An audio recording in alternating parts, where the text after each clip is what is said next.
meeting to order. Please rise for the flag salute. I pledge to the flag of the United States of America and to the republic which stands one nation under God, indivisible, with liberty and justice for all. Thank you. Have we heard from Mr. Purdue? Yes. And Rob. So Rob won't make it. Oh, we got a note for Rob already. And the lovely Miss Hedrick is online with us. All right, excellent. So please let the record show that Mr. Purdue has not arrived yet. Councilor Purdue. Public hearing. State revenue shared funds received public comment on possible uses of the state shared revenue funds as identified in the proposed budget. I have a little dialogue, well, monologue, I guess. Tonight, we are here to hold a public hearing regarding the state revenue shared funds. The meeting will proceed as follows. Members of the public who wish to address the topic will be given the opportunity. Members of the public will have 3 minutes each.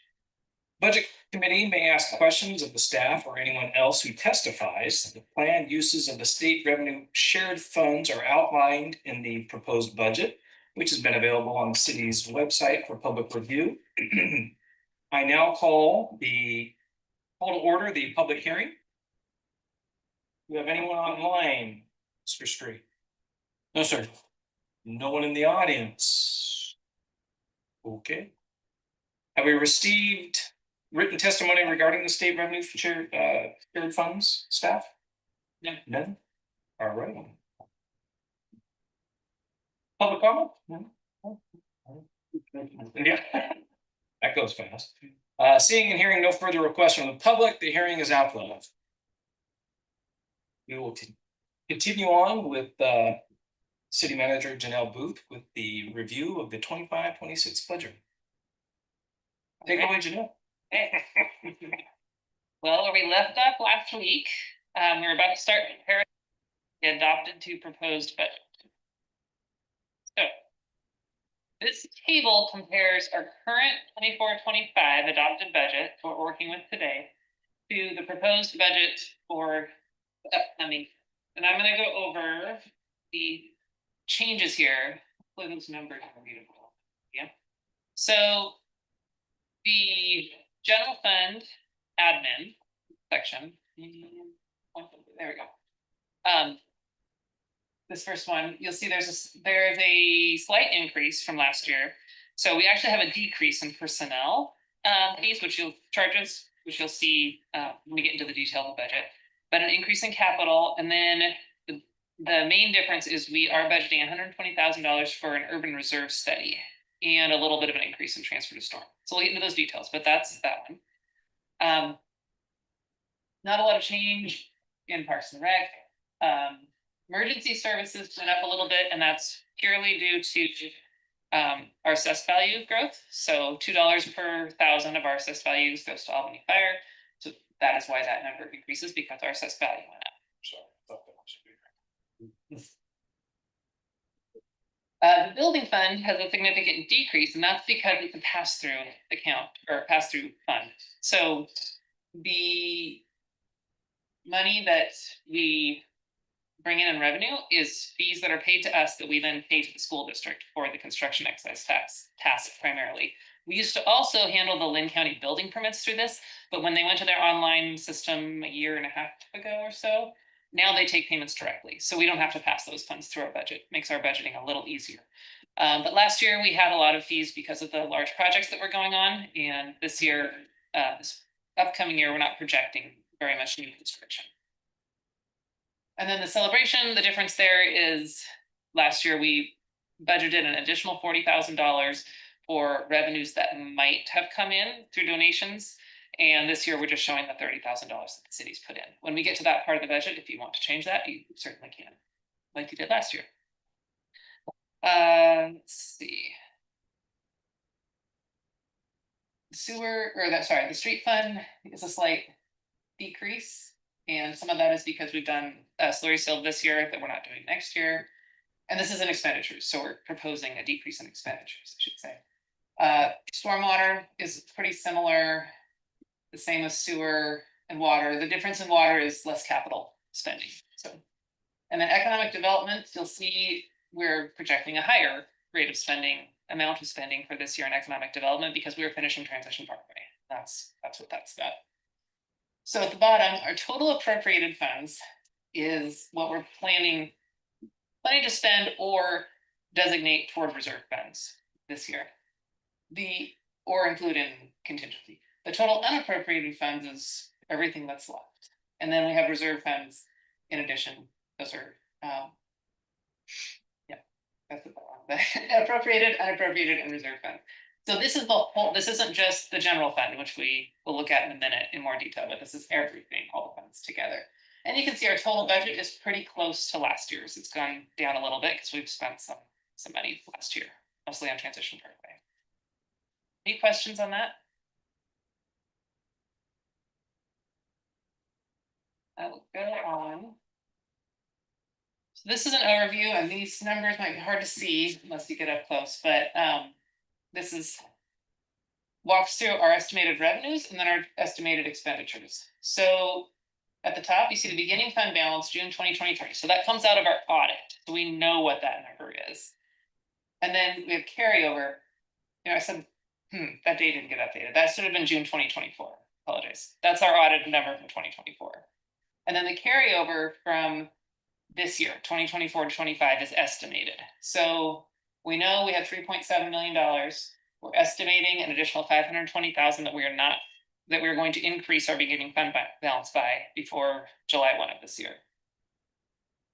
Then we have all of our estimated revenues. So our property taxes are the first two prior year tax collection. We just have a little bit trickling in. We have some licenses and fees, and I'm happy to, if you have questions, stop me. I'm not sure what any of these things are, but I'll just go down the list. Enterprise zone clawback fee. That is when we have an enterprise zone for tax exemption, we have negotiated to receive $2.61 per 1,000 back from the company directly to the city that doesn't go through the county tax process to cover the public safety, the law enforcement and Albany Fire.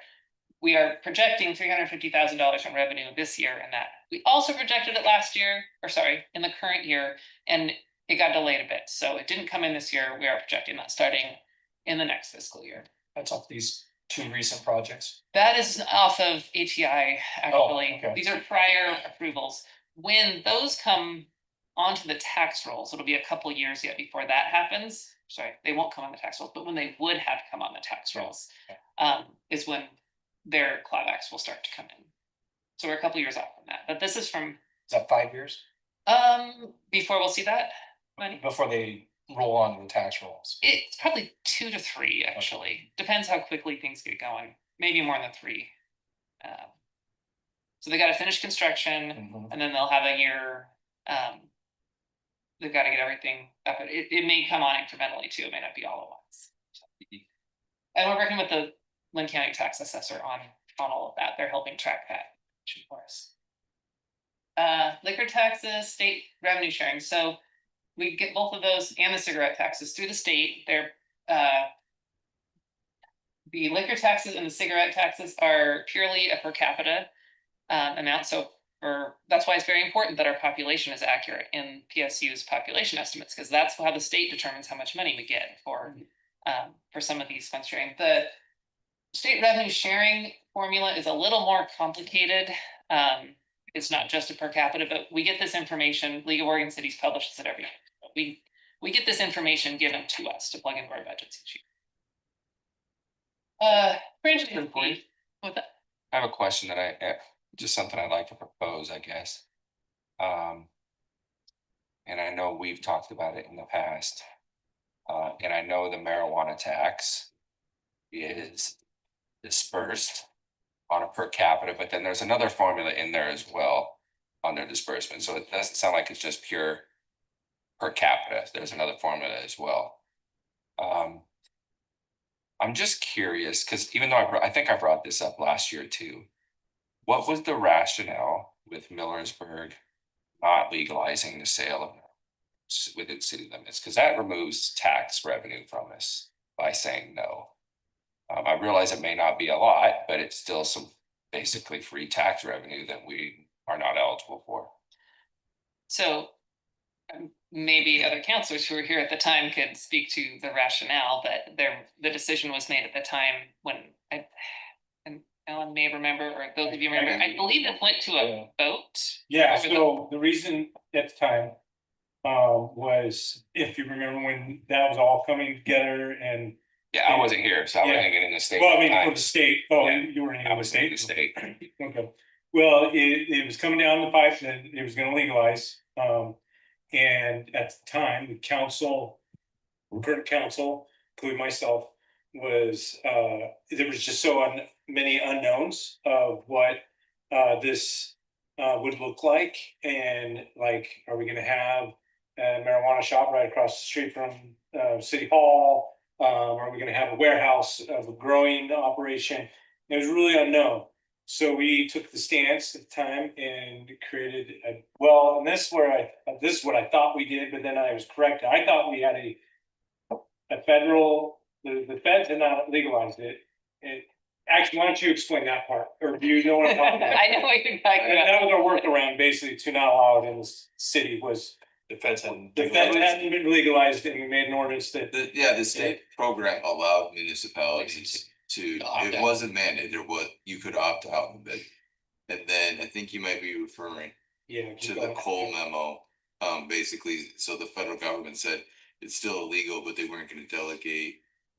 Except for certain very fine criteria, any enforcement resources.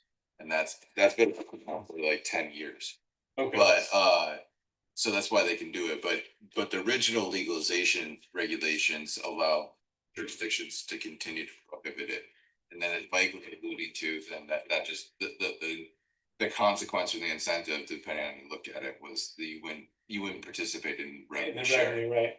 So we opted out, is what, Correct. okay, it wasn't, I knew there was some conversation about the And federal. I wasn't here, but Yeah. that's. That's how, so we must have opted out, and then at that point, we just like, well, let's see what happens, and if we want to get back in, we could then opt back in, and that's where it's at. So that's the background behind it, And the reason I bring it up, and I guess, sorry to interrupt, but we did consider the revenue, and we just thought we were balancing the revenue, which was not really sure what that would look like. And we decided, you know what, we didn't feel like the revenue was worth having a marijuana shop across from City Hall. yeah, no, I get that. I guess what's kind of driving it in my mind is not just the loss in tax revenue. But I know for our future plans, our plan is to expand eastward. Eastward contains a marijuana shop or a dispensary. So what does that do to us? So are we basically shooting ourselves in the foot until, oh yeah, we're gonna expand, but you're there, so now we'll allow it? Just something to consider for the future. I mean, like I said, I don't know how much revenue, I know per capita, it's a small amount, but I don't know about the revenue sharing model on it too. There's a couple formulas in there that I was reading through. So I know the per capita is obviously gonna be small because it's not much per person, but. And that is is that revenue built by per capita? Part of it is, I think, but then there's another, I'm not an expert on it, so I know there is per capita piece, It's similar to the alcohol, the alcohol and the cigarettes and. yeah, well, the liquor taxes and the state revenue sharing, those are both liquor taxes of some sort. Cigarette taxes is purely per capita. Cigarette is? Okay. Yeah, but the alcohol portion of that, yeah, that one is more complicated than just per capita. The marijuana, I haven't dug into it other than we looked at the per capita and it wasn't gonna bring in very much revenue if we did it. I can look at the other piece of it and try to, provide that information for you going forward. Yeah, like I said, it's kind of a difficult thing to bring up, because I'm like, well, it deals with our budget, but yet it's still something we'd have to take up at council as well, so. Yeah, I mean, I'd be sort of, yeah, that's. I mean, like I said, I get it at the beginning, because nobody knew, what is it gonna look like with And now, dispensaries? I mean, it's clearly kinda like- now there's. I don't know, I now we haven't know. noticed an issue Now we around know this sort of places, know but. We know what the yeah. revenue could be, and it's something that is certainly to council, future council could look at. Yeah, that was just the background that Yeah. Okay, I get something from. And I was trying to look while we were talking, one of them was by ordinance, and then one went to the voters, and I think that might have been psilocybin. That went to the Yes. voters. So That one's, that- yeah, that one, went to I the remember vote. that. But so the ordinance, they then did to opt out, did we then have to create an ordinance? We, Is it? we adopted the budget in 2015. I don't remember the mechanics of Oh, it, okay. well enough. Cause I thought there was, I thought we had created an ordinance We did. to whatever. Yeah, just we did. I got a question regarding, so you said the tax on liquor, this is so small, but I'm just. Not liquor, cigarette tax. Mhm. Why does it go down then? If you look at the projections, the state shared revenues are holding steady or going down a little bit in a lot of cases. I don't know what the formula is for the state, but it is decreasing a little bit. I don't know if it's use, or other products or what. I thought the cigarette was from. Per. Per capita. Yeah. But they give us so many cents per capita, and that changes every year. Oh, so the cents changed. Not the number of Not people, the, the number of the people, population went up, but. Yeah. But, but the amount changes. Gotcha. Yeah. okay, thank you. You ready for me to keep going? Yeah, sorry. Franchise fees, the next big one here, those are going up. Well, we looked at the graph of those last week. This is what we're projecting this year. Transfer from enterprise funds, this helps pay back the general fund for all of our personnel and materials and services. So we don't pay our personnel out of streets, water, sewer, but our personnel spend time in those areas. So that's how we manage that part. We use those funds to pay back the general fund for the personnel, and things like running an office where you have to do utility billing out of it, paying for our utility billing software. That's all in the general fund, but the other funds pay it back. The rental property income is pretty low this year. We're not leasing very much, a little bit. What are you leasing?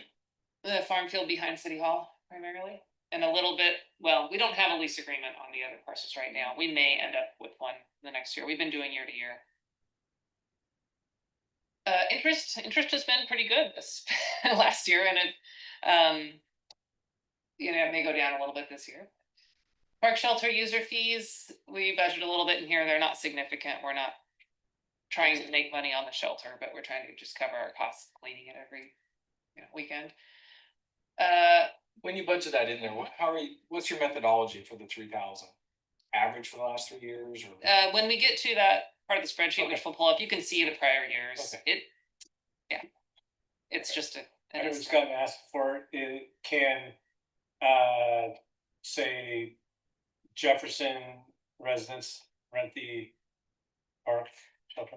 Yes, so anybody can rent the shelter, but there are different rates, whether you're a resident or a non-resident, and our residents do get a first shot at it we open it in December for residents to rent for the next year, and then everybody else has to wait till January 1. Perfect.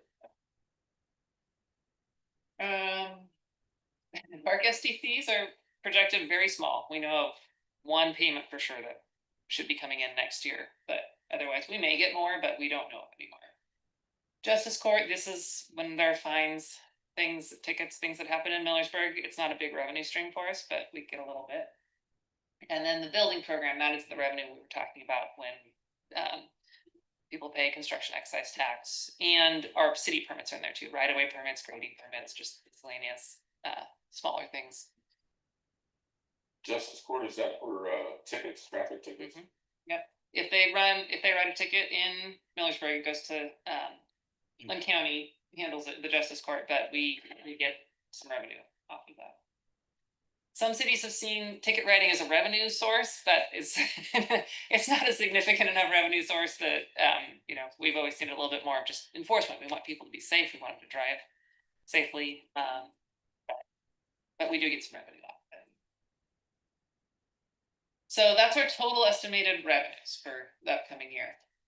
Our total estimated expenditures are here on the right. And again, we're just looking at the general fund. So these are the programs: personnel, materials and services, parks and recreation, emergency services, building, celebration, capital, and then transfers and contingencies. So we'll go into each of those in detail, as much detail as you want to when we get to the spreadsheet, but our total estimated expenditures are $5.5 million. So you see the total expenditures are a little higher than the total revenues, but we're gonna get down to our operating revenues and expenditures, which is what we try to make sure that we're not spending more than we're bringing in on our operating side. So on a total side, we may spend down our beginning fund balance. We may spend some of that on capital projects. And that's okay. That's planned and intentional. But we don't want to spend more operating than we're bringing in operating revenues. So the next part of the table, the reserves. Remaining reserves, we're looking at about $4 million in total reserves. And that means that's things that are identified as reserves and unappropriated, which is not identified for a specific thing. And then you see some breakdown below. Don't try to add those numbers up to the $4 million because they don't add up. But in the general fund reserves, we've identified $500,000 in equipment reserves, $100,000 in park reserves that are unrestricted, and that's new this year. I'll show you that if you want to change it, if you want to make it bigger or take it out, that's completely fine. But I heard council saying you wanted to see more money set aside for parks. And then the park SDCs, which are restricted. So our total unrestricted reserves and unappropriated is 3.88 million. So it's basically the 4 million minus the SDCs, the restricted SDCs. And then down at the very bottom, our total estimated operating revenues minus our total proposed operating expenditures in the general fund. You subtract those, we're about $836,000 less in expenditures. So that's we should be building our beginning fund balance up by that. Except for Is capital. there a typo? Where's Total estimated revenue, 5,349,245. 5,000,300. Park Oh, restricted. the difference is Parks. this is operating revenues and this is total revenues. So the difference is parks, SDCs. Gotcha. Yeah. But I do have a question for you on the total general fund reserves, the unrestricted, 3.8 million. Mhm. So remaining reserves is what we're starting with, the 4 million, the first line. 4 million, yes. So how do we get the 3.8 in unrestricted when there's only one restricted line there? So I believe the math works, but we can plug it in and double check. The 4,063,000 and change minus the 179,166 Okay, should equal to 3,884. Alright. And that's just really showing you the parks SDCs restricted. We can only use it for a certain thing. The rest of this, you guys can want to allocate things different. That 3.88 million is you can change things in there. You can't change things with the park SDCs. It's celebration. Was that the budget? That's committee. Yes. Yeah, in your budget. Is that making sense to you, Mike? Or do you still have questions on it? no, I guess I'm trying to figure out, so are those lines not what's coming in for new unrestricted?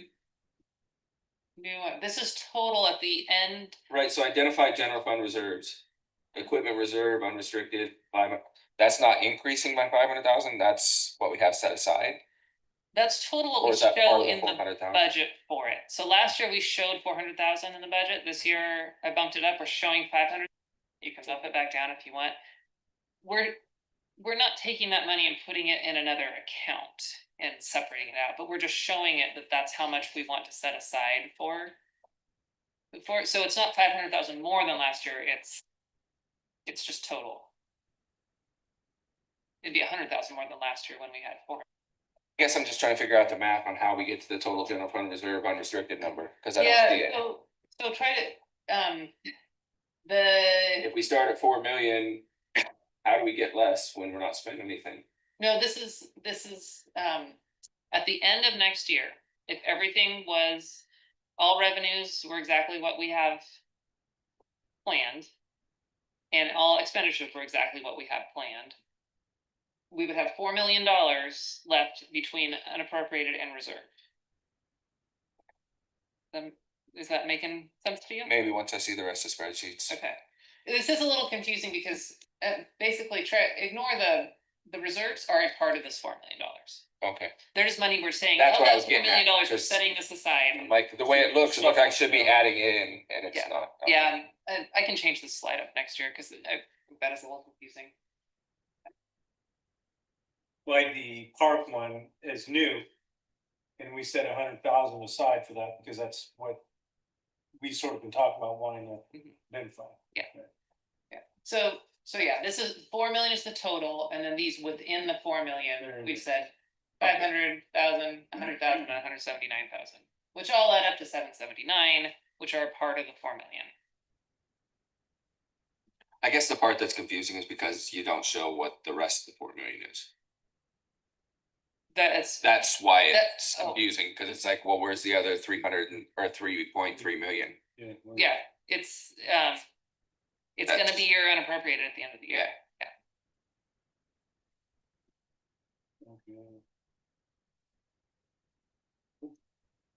Ready to go on? Any more questions on it?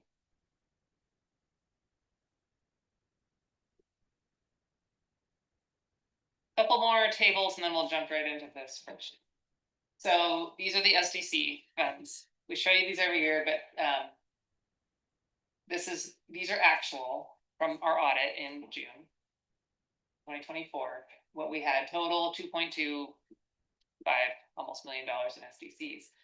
At the end of this year, we're showing that we're going to have a lot more in SDCs. We are bringing in a lot of SDC payments this year. We've already brought them in for the two big developments here. We're spending some of them this year. We're going to spend some of them next year. So in the proposed budget, by the time we get to the end of next year, we will have spent those on Transition Parkway. All of it. Well, we start at 2.249 and we're going to end at 2.6. Okay. And you'll see that when we get into the budget where we're transferring SDC funds to economic development to pay for transition. Any questions on that? I'm glad we're getting that rest of that park done now. Yeah.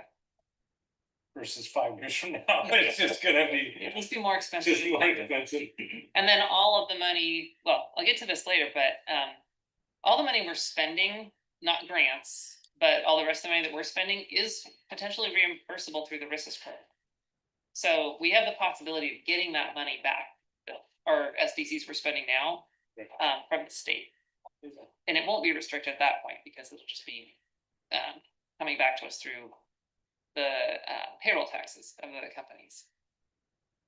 Please let the record show that Counselor Purdue arrived. And if you don't need that money back from the state, then what? So we are approved to turn in our expenses and get paid back over time. If we don't get all of it back, we don't get all of it back. When we set this up in the first place, we said we're gonna use property sales and SDCs to pay for this work, so it doesn't impact the rest of the city and the rest of the city's budget. But it's a benefit to us that we have potential to get some or all of it back. So there isn't if it doesn't happen, but we are already in the program and approved to get it. It's just the rate of it, how much and over what period of time is gonna depend on how much their payroll tax is, how much their employees are getting paid, how much is coming back, but it's 50%. The RISIS program would pay us back 50% of their payroll taxes they pay to the state. Nice. Up to the cost, of course, of reimbursing us for the infrastructure, and there's a lot of tracking involved. So that's why we set up the Economic Development Fund, to be able to track all those expenses in one place, not scattered throughout our budget. It's one of the reasons. That's 50% of payroll taxes. The 50% of the payroll taxes they pay to the state of Oregon. And it's a program that the state set up to incentivize local governments to invest in infrastructure to bring jobs in. So can I ask a question, since we were looking at the SDCs and the reserve funds? What, when we're dealing with roads, do you know about what we could pay for one of our main roads cost per mile? To do what? Just to have a road repaved? A brand new built road. Yeah. Right. I'm just curious what we pay. This is what other states pay. If you were building. Kind of just interested in, so like, okay, Greenfield. Transition Parkway, how much per mile are we paying for that? Do we know? And if you don't I have don't it, know that's off the top of fine. my I'm just kind of head. curious. It's been something I've been thinking about, trying to. You know, kind of like the same thing. I've been trying to figure out why is the cost of building so much freaking more expensive here than in other parts of the country, especially when the lumber's harvested here. So it just kind of makes me wonder why it's $100 a square foot more than so many other parts of the country. So. I mean, we could get you some general numbers on like Transition Parkway. We have actual construction costs there. That would be relatively easy for us to turn that into a cost per foot of road. The difference though there is what section are you talking about? That's a wider section, Right. wider width, more pavement, thicker pavement section, you know, it's not a residential street. When we calculated our connection charges and what we still use, that is based on construction costs of roads from the past that have been escalated. So that's a quick look. It may not be quite accurate to a bid you'd get Yeah, I'm today, just but trying to it's pinpoint where's the cost difference coming in versus so many other states, what's driving it. And I don't wanna compare California, because they're way out of the ballpark on how much they pay per mile. yes. So that's kind of why, what is driving that huge difference in costs? And one thing is, other than Transition Parkway, we don't build roads from scratch very often. We're mostly maintaining what we Right. have or rebuilding, you know, Woods Road's gonna need a rebuild on it, but it's still not starting from scratch. So I'm sure that data is out there to be had in terms of averages, and I know we've got some of that in our Street Saver reports, but Yeah, and I mean, I can see total numbers, like looking through other states, I mean, most of their ODOTs. Publish what their costs are per mile, but it doesn't break it down, right? So that's what I'm kind of curious in is. What's driving our costs in the cost per mile? What's the difference in estimates? Is it labor? I don't know. Is it, I don't know what it is. What is so expensive here versus somewhere else? I mean, I would say are you comparing ODOT projects specifically? Because I do know from experience that state projects tend to be a decent amount more expensive than local projects as well. Okay. And I think some of that comes from what I've heard from contractors in the past is it comes from the additional paperwork and office type stuff that they have to do, like reporting and things. So we do see a cheaper charge than what ODOT does Oh, yeah. on average. Yeah, quite a decent percent. Interesting. Okay. from what I've looked at in the past, the main difference between what we pay and a private developer would pay to build a road isn't prevailing wage. We gotta pay prevailing wage, they don't. Otherwise, it's pretty much the same. And then the state has a lot more they require. But everything in Oregon is going to be impacted by things like wetlands and just overall regulatory stuff. Our projects as well as developer projects as well as ODOT projects. All right. This is the last slide of these tables. So proposed dedicated reserve funds. So again, our current year and then our proposed next year. Total reserve funds. So we already looked at Parks and Rec. We didn't have any last year, proposing 100,000 this year. SDCs, we've spent some SDCs and not just on Transition Parkway. We've spent them on some other things as well. The equipment replacement bumped that up by 100,000. Street fund, when I went to do these numbers, I realized that in years past, we called it all street SDCs, but it was not all SDCs. That was just our entire street reserve fund. So I broke it out this year. So this is what we have in just the street fund. We have about $1 million in reserves right now and 663,000 in SDCs.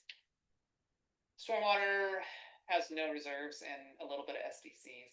Sewer has a pretty good reserve right now and some SDCs, but and then water, similar, but not as much as sewer. Don't take these numbers to say, oh, we're charging too much for sewer because we're building up these reserves. We have some big capital projects coming up. So the rates were set intentionally to be able to help pay for those capital projects. Doesn't mean that we won't still end up having to have a discussion about financing if we're doing something big at the treatment plant. But those, we see it in the CIP that we went over last week. Those funds are definitely dedicated toward projects. And then Economic Development Fund, by the end of the year, we will have spent that fund almost entirely. And then our total reserve funds will be going down because we're spending them to build Transition Parkway. Passport. On one of the slides that you had an interest, it was like a little bit under $100,000 in interest. Yep. Is like the $15 million in like SDC funds, I mean, is that where that's coming from? 'Cause- So you'll see interest in every one of our funds. So that Okay. was the general fund. Yeah, okay, that makes Yeah. more sense.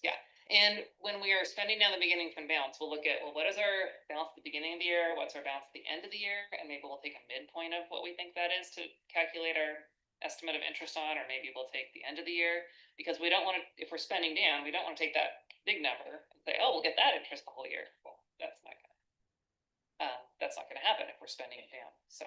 And SDC accrued interest is staying within that pot, or is it going into general fund? SDC accrued interest is not staying within the SDCs because it's not restricted, but it is staying within the fund that it's a part of. So in streets, the SDC reserves, you see there, the interest on that is staying in the street fund as a revenue, and you'll see that on each slide. There are some choices that you could make as budget committee and council about what to do with interest. This is what's been over the years, is keep it in the fund that it was a part of. So that's what we normally do. I didn't look at it for that reason. I'd have to research it, but I thought it had to stay within the fund, but maybe Interest. not. I know the Auditor would SDC know. fund does not have to stay restricted. Our CPA over here would know. No, I don't believe it does because, I don't believe it, and we don't. Or we do keep it within the funds, but that was a discussion at some point in the past. And our auditors have been happy with it so far. They have. Yeah. All right. Now, we can get into the actual, before we do, just, if this is helpful to anybody, the slide we showed last week about how our funds are structured, so keep this in mind as we go through. We've been talking a lot about the general fund and all the programs underneath it, but we'll also be talking about the funds themselves separately. And then, I'm not gonna go through each of these unless you want to, but at the beginning, in your packet, if you noticed, through the budget, at the beginning of every fund section, actually, fund or program, there's what we call fund narrative. So these describe the objectives of each fund or program, identify the parts of the strategic plan that this fund supports. And I know we're updating the strategic plan, but this all references the current one, not the new one we've been working on. Pretty minor changes. Next year, we'll make any adjustments needed to reference the new, but they won't be significant. Describe projects and activities that are outside the normal day-to-day operations and include estimated costs and funding sources where applicable. So I wasn't planning to go through each of one of these for every area because the majority of what's on these is the capital project. And we've already gone through all the capital project.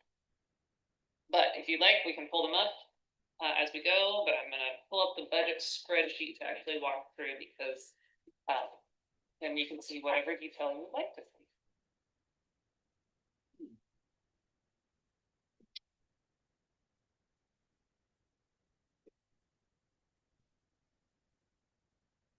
All right, so what you see in your packet is a printout of this spreadsheet right here that we're in. We have a bunch of tabs along the bottom. Some of these we won't get into today, but they're required forms, things we have to fill out and submit with the budget. The summary proposed page is a lot of what we just went through in tables that were in the slides. So we can just go down we have lots of comments in here as staff when we're developing this to help us know exactly how we came up with these numbers, help us for next year, answer questions as they come up. So if you have questions, let me know, but I'm not going to go over every line item unless you want me to. We can just kind of go down and stop, call it out if you want to have questions about something in particular, but we've just looked at these in that table on the previous slide. We do break out our franchise fees here, which they were all summed in that previous slide. So we're projecting $1 million in electric franchise fee. We're actually, I think we're over that already for this year. Where's the Republic Service? Right here, refuse franchise fee. Oh, okay, sorry. I was looking for Republic. And one thing you might notice also in the hard copies, there are columns for account numbers. I've hidden them on this just so we can see it better on the screen. You don't need to worry about the account numbers. That's for our software on our end. I probably should have hidden them before I printed that, just so you wouldn't have as much cluttering up your view. What is the, and I know it's small, but the, lane search fees, what?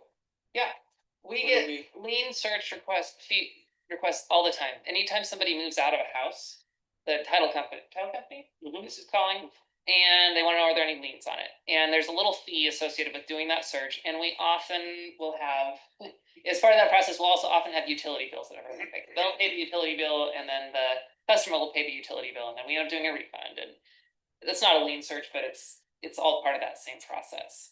So we Oh, have, this is the revenue slide. what? So this is revenue for us. This is revenue. Yeah, sorry, I should have said that at the beginning. To orient ourselves, yes, we're on resources right now in the general fund. So if you're not familiar with the budget layout, on the left, we have, working back from the prior year, so adopted. In the current year we're working on, this is what we adopted. And then we have actuals for the 2 prior years based on our audits. So we know what we actually spent in these categories. We don't always have the breakdown, well, we do here. We don't always have all the breakdown in the actuals that we do, all the blue cells in the proposed, and you'll see that later on, because the blue numbers are just how did we come up with the total above. So the communication franchise fee, that's the sum of these 3 below it. And we're not tracking them separately, we're just making sure that we know how they add up. The gas franchise fee, Natural gas, Northwest Natural, that's Northwest. yeah. I mean, you can see we budgeted a little conservatively. I think we saw the gas go down a little bit. And Yes, that was the driving force of that. yeah, it can fluctuate. Where's Republic coming? It's refuse. Okay, it's right above, it. Okay. So power's our biggest, then Republic, then gas, and then the communication ones are all much smaller. And then here's our transfers in from the street, storm, sewer, water funds. How we come up with those is we assign percentages of staff time. So each of our staff has a percentage of time allocated to the general fund, the street fund, the water fund, the sewer fund. It might be 0 in the street fund, for our utility billing people, but that's how we come up with those numbers, and you'll see that when we get to those funds. We have it broken down. Any questions on? If we're gonna use up the economic development fund, we're not transferring any into the general fund, it's going somewhere else, I'm gonna assume, based on your slide deck there. We're spending it. Okay. Oh, we're not transferring any in from the economic development fund, no. This was in here last year because we kept Kevin on through part of this year to help with economic development, and so we showed a transfer from the economic development fund to the general fund for personnel. Is that done? Kevin done? Well, no, you talked, he's wrapping up, there's a few. We'll get to that on the next tab if you want. Oh. Wait till we get there, All right. but essentially, yeah. Yeah, I think I read it somewhere in your packet. Mostly, yeah. Yeah. And then we have the other pieces we already looked at, shelter fees, the SDCs. So this is the beginning fund balance here, the 370, and this is what we're projecting to bring in. If we get 1 new single family home, that'll increase that. So here's our total available resources. So we looked at before was revenues. This is total resources, so you add in the beginning fund balance and the carryover. Any questions on any of that? Construction excise tax went down, you probably just followed. Significantly, yeah. Is it, Because it collected 4 new building permits. So with Ball and Timber Lab and Gordon, They were and done. we had a whole bunch this year. and then nothing, yeah. And then we don't know. Not anticipating anything big next year. Right. Well, we're anticipating a little bit. Yeah. So we wanted to put some money in there because, Right. well, when we get to expenditures, if we don't anticipate an expenditure and we have it, we, depending on how we appropriated our funding, we might have to come back and do a supplemental budget for something small, just because, we don't want to plug 0 in, because we could have some homes, we could have some things come Right. along. but we don't expect something big. And we have had to do supplemental budgets in the past, you might recall, for the pass through, because of development. City building permit fees, this is our right of way grading, erosion control, all those. So, So question on the, I know you said you were not including the Millersburg celebration. we're including the revenue. for Right, it. so I'm curious, have we brought in any revenue this year for it? I mean, we have the actuals for 23-24, but not 24-25. So Right, Did bring in a little bit from ATI and. I'm assuming it's pretty similar from the 23-24 actuals. that would be the. No, it's more. It's more. I'm looking it up, but it was like a couple $1,000. It was, sorry. It was a couple thousand, 3,000. Okay. So nowhere close to the 40 that we put in the budget as an estimate then. But I believe they also didn't spend, or not spending. Right. yet, Right, that we did not, yeah. And this is an example of where we put that in there as a revenue, we bumped the expenditure up, it didn't happen, we're fine. From a budgeting standpoint, we don't have to go back and redo anything. No, I was just more interested in, would there be a reason to keep it in there, but yeah, if we're not bringing in anywhere close to that, then. And even if you bring in revenue, of course, it can go, we can take it in, we just can't spend more than the allocated. Right, no, I'm just, still though, if we know we're gonna have some revenue, it'd be nice to show it, but it sounds like it's jumps around at a pretty low amount, so. There's a couple people on the committee that are trying to see if we can get some sponsorships on the drone show. But, I mean, all we got last year was $3,000 out of watching, everybody else was, we gotta go to committee or we gotta go to home office or whatever. And just never. No, I'm good, it's small, so. And we can report back next year, you know, when we know how this year went and see if you wanna have something different. Okay, now we're in expenditures. This is the administration expenditures. The first section is personnel. So I do have some stuff to share on this. So you can see all of our positions are listed here with our FTE, full-time equivalent.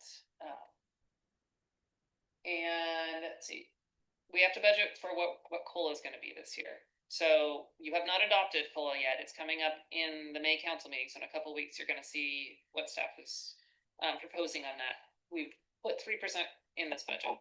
So you can approve it in the budget and then adopt something lower if you want to, or if you choose to, or you can adopt something different than what's approved in the budget, but we have to plug something in. So at the time we were doing this, 3% seemed to be the right number.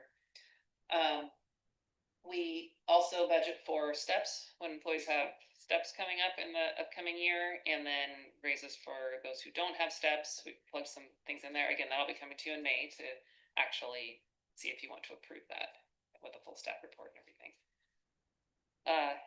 Any questions on that? I guess I can wait, but the one thing that I'd really like clarity on this year is it's always confused me on how the city, and it sounds like cities do it. I mean, I'm used to the state system where it's laid out, this position, here's the range, this is what it is at each step. Do we not have that? We do. We do for positions that are stepped positions, but not all of our positions are. Okay, so maybe that's where my confusion is I don't know Yeah. what's stepped and what's Okay. not, So so. the ones that aren't, that have open pay ranges are the city manager, the city engineer, community development director. Those three. Everyone else is in steps. Okay. Yeah. And then those, which will be coming to you in May, council decides if there's going to be an increase and how much that's going to be each year. For those positions, and the reason it's coming to you in May is you used to do it in January, February, but we didn't do that this year. So. No, but that kind of answered my question when we get to it. Yeah. Cause I've always wondered, why is it so much? And that's why. So we're also approving basically a step that doesn't exist. Yeah. Yeah. As well as the COLA. Yeah, so in these formulas here, which, I mean, I can try clicking on one, and we're calculating all of that in there. This is how many months at this rate, how many months at the next step, See, I'm used to operating all positions, period, have steps, so that's where that is confusing. Janelle and I talked about this, and we can talk further at council or, if we need to, but, and I specifically brought this up, it was like, okay, once you get out of your step, was it 8 steps, 7 steps, let's see? 8. 8 steps, yeah. Right? 8 steps, then do you have like a longevity step at, cause once you're We do. out, then it's just It's just potentially, COLAs. it's COLAs.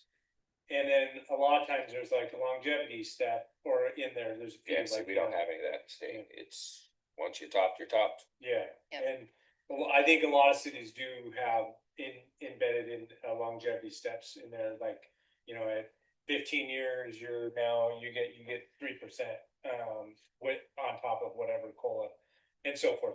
That's totally up to us how we wanna do it. Yeah, But no, I just, But, yeah. just for clarification coming up for May, that's why I was throwing it out there now, just so we're prepared, but it sounds like that answers it. So. Yeah, and we have a longevity step at 10 years. Oh, there is one right there. Yeah, Okay. at 10 years. And then we also have a couple positions like Sheena's where there are some bumps for certifications. Right, educated, yeah. Yeah. And then, and that was something I didn't know, or we were talking about, like, how do we figure where things go with, say, costs of, say, an engineering, sorry, I didn't put you on the spot, engineer, what is the, going rate for, and they have those tables out there that sort of show what that position is, should be structured at for pay. So maybe it helps guide us. Okay. Alright, We're cutting our admin support in half, is that what that? this one? Yeah. So I wanted to explain that, good lead in. So this was the line item that was economic development previously. So this is Kevin's time. So he's pretty much done with most everything. He hasn't been working very many hours, but we need to finish the COOP plan, which we haven't. So emergency management, there's a couple emergency management things that we need to wrap up. And mostly because I've been focused on budget and some other things, and he's been traveling. Yeah, we haven't quite finished those things yet. So I'd like to budget some time for him next year to finish those things up, and then he may be able to do some of our staff training for emergency management kinds of things. So that's what I call it administrative support just for a catch-all. It's mostly going to be helping finish plans and help with some training. And budgeting quarter time for 6 months. So that's why the number's not really very big. 10 hours a week for the next 6 months. I doubt we would spend it. That's not been putting that much time in. And then we have benefits, PERS and insurance, medical insurance. We don't have the final rates yet from CIS, but they did tell us maximum 9% increase in medical. So that's what we budgeted. So, Yeah, we hope not to. Any questions on personnel? yeah. They try to keep it They do that lower. every year, seems like they throw a big number and then it comes out. This is our first renewal on CIS, isn't it? Or first. We went to CIS last spring, Mhm. so I guess sort of, yeah, second renewal anyway, Maybe it was Albany then. yeah. Oh, but our They- prior they put insurance a big did the same number thing. and then we're like, so we all geared up and then it was like, it's like 13% or something like that, and it came in at like 7. I was like, wow, that was like half. You missed it by. Yeah. And you throw that kind of number at kind of, I mean, that's like, whoa, I got some changes. Yep. Yeah. I'm gonna move on to materials and services then. So this is the bulk of our day-to-day budget for getting things done in the general fund. So, again, won't read every one of these, but we have on-call engineering, that is spread throughout all the funds. We have some in general fund, but streets, water, sewer, they have some pieces of that too. City Hall building and signs, these are, I guess we didn't talk about these yet. So we always keep some miscellaneous in here. If something happens with the building and we need to fix something, we'd like to not need to go to our reserves and get that money out through a process with the budget, but just have something in here to fix things if needed. Signage and lighting, city entrance signs, we talked about this in the council meeting previously, I think, we put some money in there. City hall utilities, one thing we haven't done in the past for city hall or the park is charge ourselves for water and sewer. And we've talked about it for a couple of years, but we haven't got the utility billing system set up to do it, we're gonna get there this year, so you are seeing. Us paying for water and sewer for city hall and in the park, and the park has a lot of irrigation use, so. Just, you'll see that when we get there. The rest of our utilities here.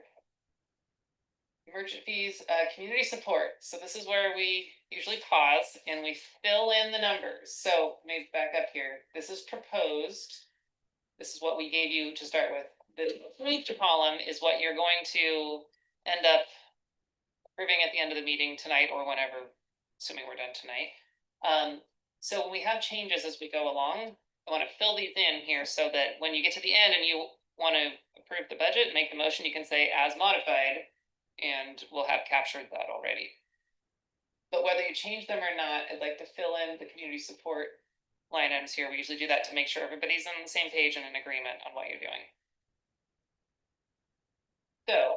So I have a Go question, down the list, or- looking at electric. Oh, sure. So I'm assuming we don't have meters at our parks to tell where that electric's coming from? We do. Or do we? But this isn't parks, this is city hall. Okay, the- so this is just city This is hall, just city hall. okay. When we get to parks, if it's not in there, I haven't looked. It's Um, there. So, okay, I'll wait till we get to parks and look at it when it in there. I would just point out that, Rob Yenkin. Yenkopal? Yenkopal had sent us a note that regarding these, community support items that, he's in favor of only one of them, so. Is that what it said? Only one? I just heard. Sorry, it's not in favor. ABC's only Yes, correct. the amount that we're asking. Thank you. So we ready to talk about these? Yep. But you give. That's what I've been waiting on. So. I'm quite honestly in favor of all of them, except for one. I have asked for 2 consecutive years now. For the Art and Air Festival to submit an accurate request. And once again, they did not. Their request says it's a $3,000 budget and they're requesting $3,000 from us.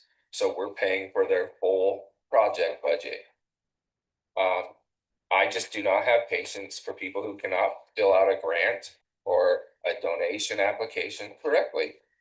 And this project or this festival is estimating 50,000 people at $10,000 per person to park. Granted, 50,000 people, it's not gonna be 50,000 vehicles. But even if you cut that number in half or in a third, that's a huge chunk of money that they're getting just from parking. Not to mention, I'm sure they charge their vendors.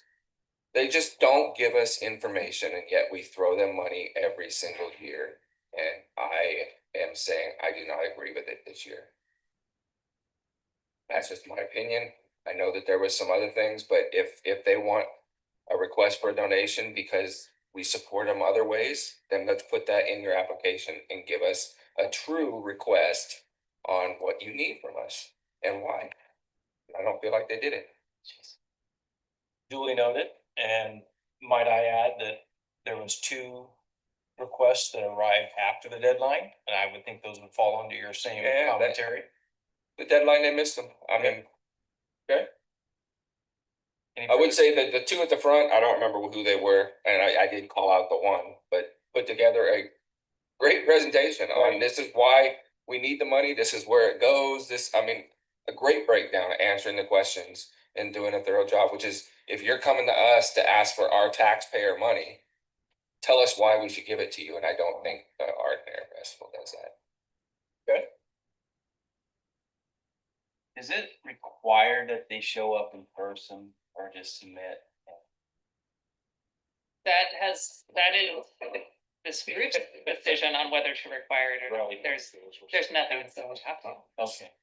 It's, it's never been required, it's softly, obviously, I think helpful, you know. Well, and that's kind of where I'm coming Well- from, you know, we do have some that are always here. Yeah, yeah, At least this is my second year, at least a Yeah. couple of them are the same one from last year, or this year. But, it's just like KRKT, they never show up. right. Oh, KRPT, the representation for For- the Lynn County. Lynn Fair. County Fair Fair. stuff, yeah. They never shows they up. have come before, Well, but this second year, I haven't seen them, so, yeah, I was sort of surprised actually they didn't come with them, I mean, but yeah. So we have proposed $1,000,000, or excuse me, $1,000.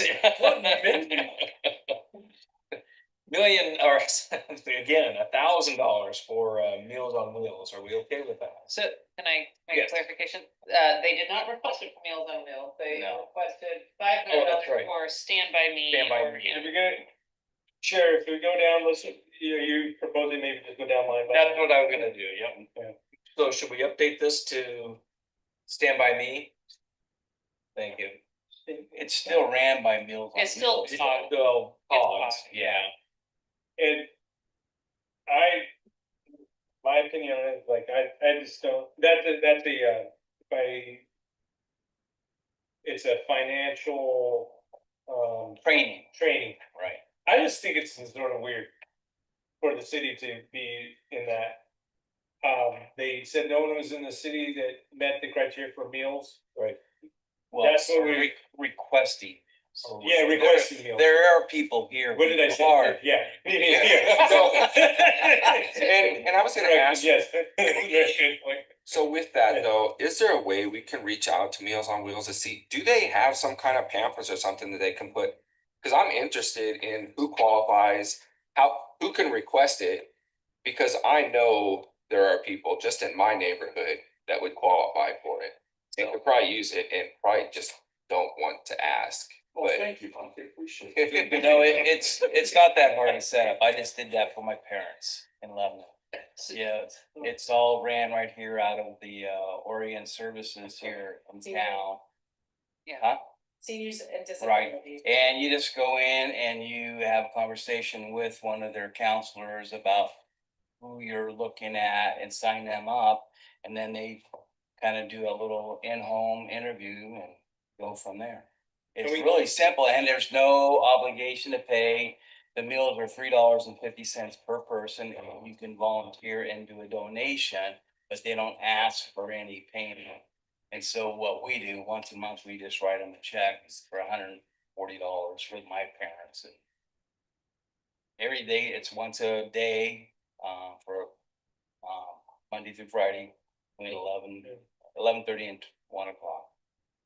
Could I add something, Chair?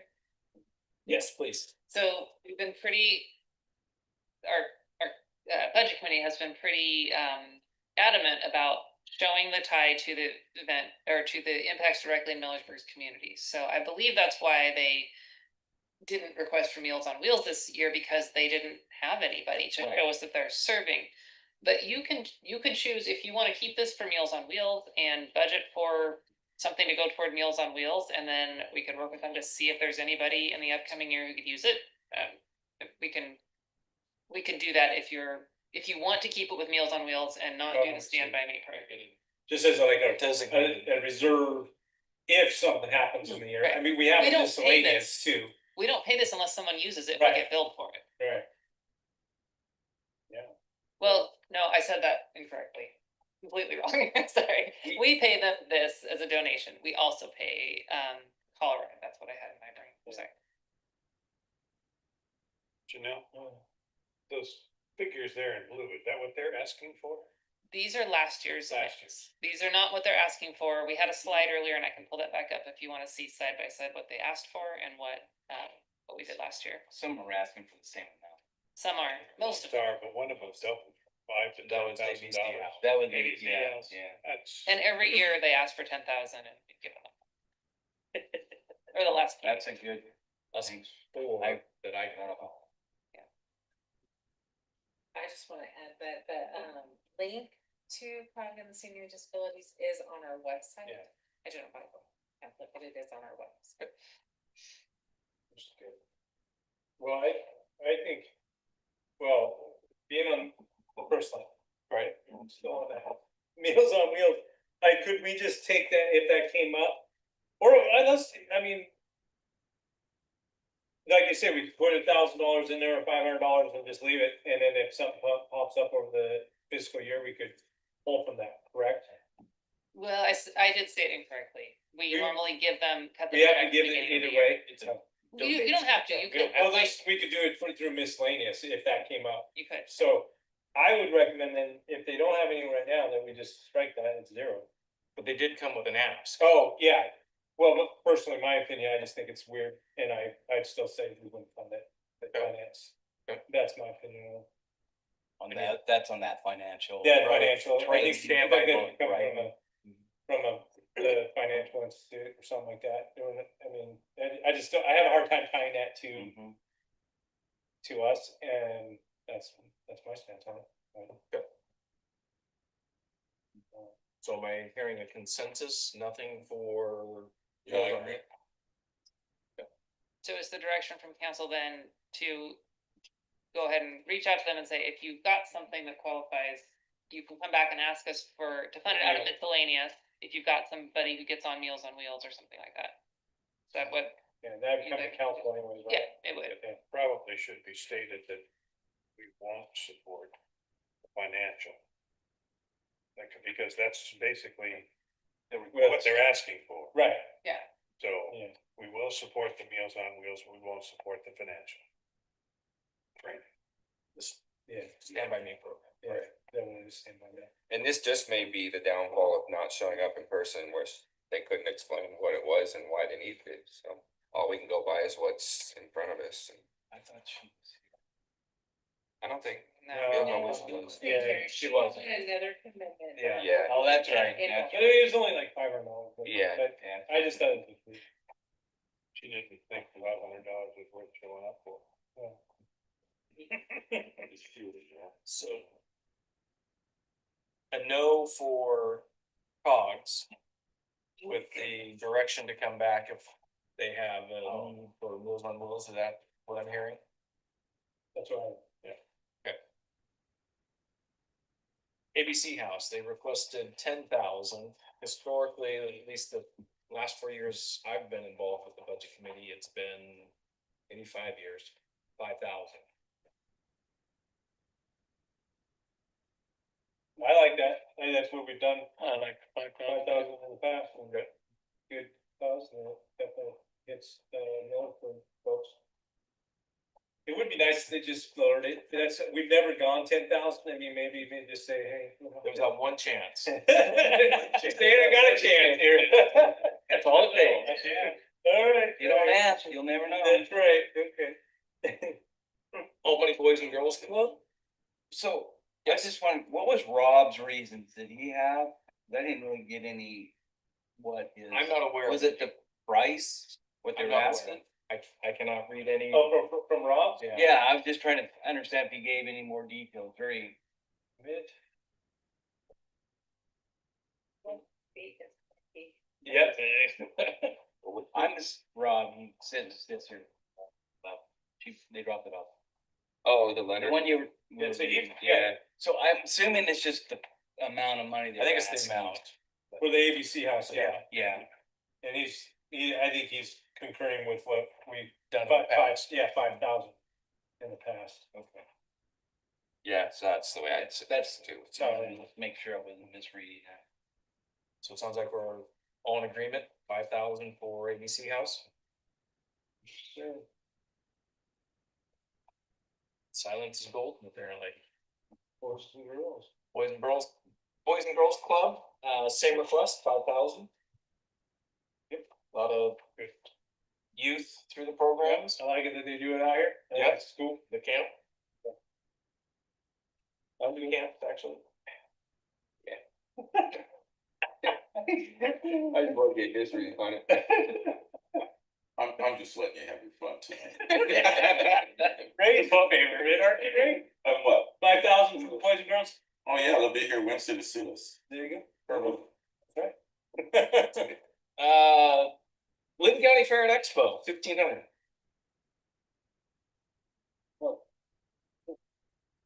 That isn't. They requested 1,000.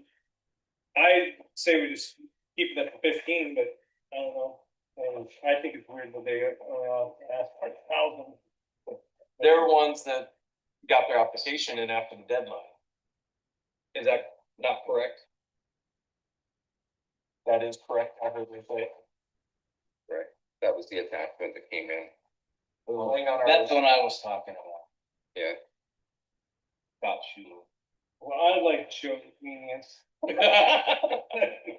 I think a lot of our folks go to the county fair, as well as the Northwest Park, air festival aren't there, but, and I know those are combined, sort of, and they're not combined, but they're two different, obviously, two different events, but they're not in our city, but they're attended by a lot of our locals, and I think it's good that we get to it. I'd be in favor of 1,500, what we've done before. He says 1,000. No, we have. Yeah. 1,000, you wanna give me more? Well, we gave 1,500 last year. Yeah, 15 miles. So there's But no, that's no, 1,000. so we allow people, even though they don't meet the deadline to turn stuff in, and we don't hold them accountable for that? Well, I don't know. Because then everybody else will be doing the same thing. Right. If they didn't meet the deadline, it shouldn't have been included in the package. I don't know. If it's included in the package, it should at least be. I mean, I'm just trying to send a signal, you don't I just. understand. throw it- Yeah, I no, I'm hear you. just looking at Scott. Yeah. You just don't show up whenever you want and give it to them, then it just sends a signal, oh, we don't have to meet deadlines. Yeah. Hold on a second. Can I add something? Janelle? So the deadline that we've given them has been staff backing up, like, well, when do we have to get it out in the packet? But as you've seen in other council meetings, sometimes we add things up until the meeting time. There is nothing in Oregon law that says you can't do that. You can add it at the meeting, right? The request. So that deadline is something that staff have just arbitrarily said, this is the deadline we need it by in order to get it in the packet. I know it's at the top of the thing. I'm not saying you shouldn't. I just wanted you to have the context of the history here. It So wasn't. the application being turned in after the deadline, it wasn't an imposition on staff. That's I much mean, as that's printing not and in the putting it picture. in your diet. Staff's not in a position to necessarily exclude something from the public Okay. record, just like the Fair email point, and yeah. everything. So an application packet that comes in late is still a public record that staff is gonna go ahead and present to this body. It's for this body to make the policy decision what weight you wanna give to a late application. And that's basically what I want to ask. Well, and I don't think I wouldn't want to punish the fair. Sure. Because Scott Schuler is lazy sometimes. Good. But it's. So as I say, I'll give my 2 cents on it. I mean, I know what the fair is, but this is one that was, I don't care about the late, I mean. Yeah, I mean, it says right at the top of his application when it's due, but. I don't think he even filled out he didn't even fill out the application. I mean, he put a generic statement at the end of it. And I think if I knew what the donation was going to be used for. So, yeah, I'm all in favor of supporting 4-H or the youth programs that the fair does. But bring in live music, no, they sell tickets for that. So what is the money really being used for? And I don't think he filled out the application. Can we do? I mean, this? there's nothing Here- filled out. Everything's blank. And then it's, Here's the thought. We're going. Go ahead, Kevin. no, I just say it is blank. Yeah, here's the thought is, one, I'll back it up a little bit. I was going with what we did last year. I mean, if they're asking for 1,000. I say we give them 1,000, and as a council or in the budget committee, as us today, we can, clarify moving forward about deadlines if we want to see that, hearing that, we could do that. It's a council decision, but I like the fact that, I mean, we're a budget committee, and I think that our council would recognize that as the decision of the budget this is stuff we review. If that's where we are on that, or more clarity, and I'll give a little bit of background, we used to give more. we used to do like 3,000, 3,500, but it did support a specific thing. And it was the magic show, tent. And we actually had our banner, we had supported down there by Millersburg, was actually on the backdrop of the stage. So that's something that, you know, we could provide more, you know. Well, and I think we should hold up the same standard. We're gonna hold the Art and Air Festival too. Oh, yeah. What are they using their money for? We heard nice, but yeah, I agree. I mean, I don't disagree. But also just some feedback, and we need to fill out the whole form. Yeah. Yeah, I mean, that's what they use the money for. I mean, cause That's to me, like- and I might be completely wrong, but She's gonna. doesn't Yeah, Lynn, yeah, do the work. isn't Lynn County Well, yeah, responsible but for that's taking not- care of the fairgrounds and Yeah, it's like they facilities? did everything. Could I say something else? Last year, you were concerned with the range, different situation, but you weren't comfortable with just writing them a check till we knew more about it. And you directed staff to, you put it in the budget that said, we're not gonna write them a check until they meet these criteria. Right. If you wanted to put it in the budget and then say, but we want you to come and tell us what you're gonna use that money for before we actually write you a check, you have the ability to do something like that. I like that, and then. Well, what we need. Yeah, but at least, honestly, you Well, you've already approved it. That's very fair compromise. You'll be right there in that seat. But I won't be able to say anything. Watch it, watch it. It's the second time we're going through this, correct? I mean, that we're saying we want some information. But the first time we actually gave them the funds, this has a string attached. You have to come to the council and tell us what it's going to be used. What you're spending it on. Oh, okay, well, that's fine, but I'm just, That I would was have just- the I same was public just record going- that it was entered into, right? I was just going for the Yeah. point that if you don't follow the rules next year, you're not gonna get anything. Sure. That's, I hear that's what I was looking at, Okay. okay? So, I don't. Well, by having them come and tell us what they're gonna use the money for, is a good time for us to tell them. Right. Bring it in late again, you're not gonna get anything. Yeah, I think that's just it. The city should be able to enforce the deadline.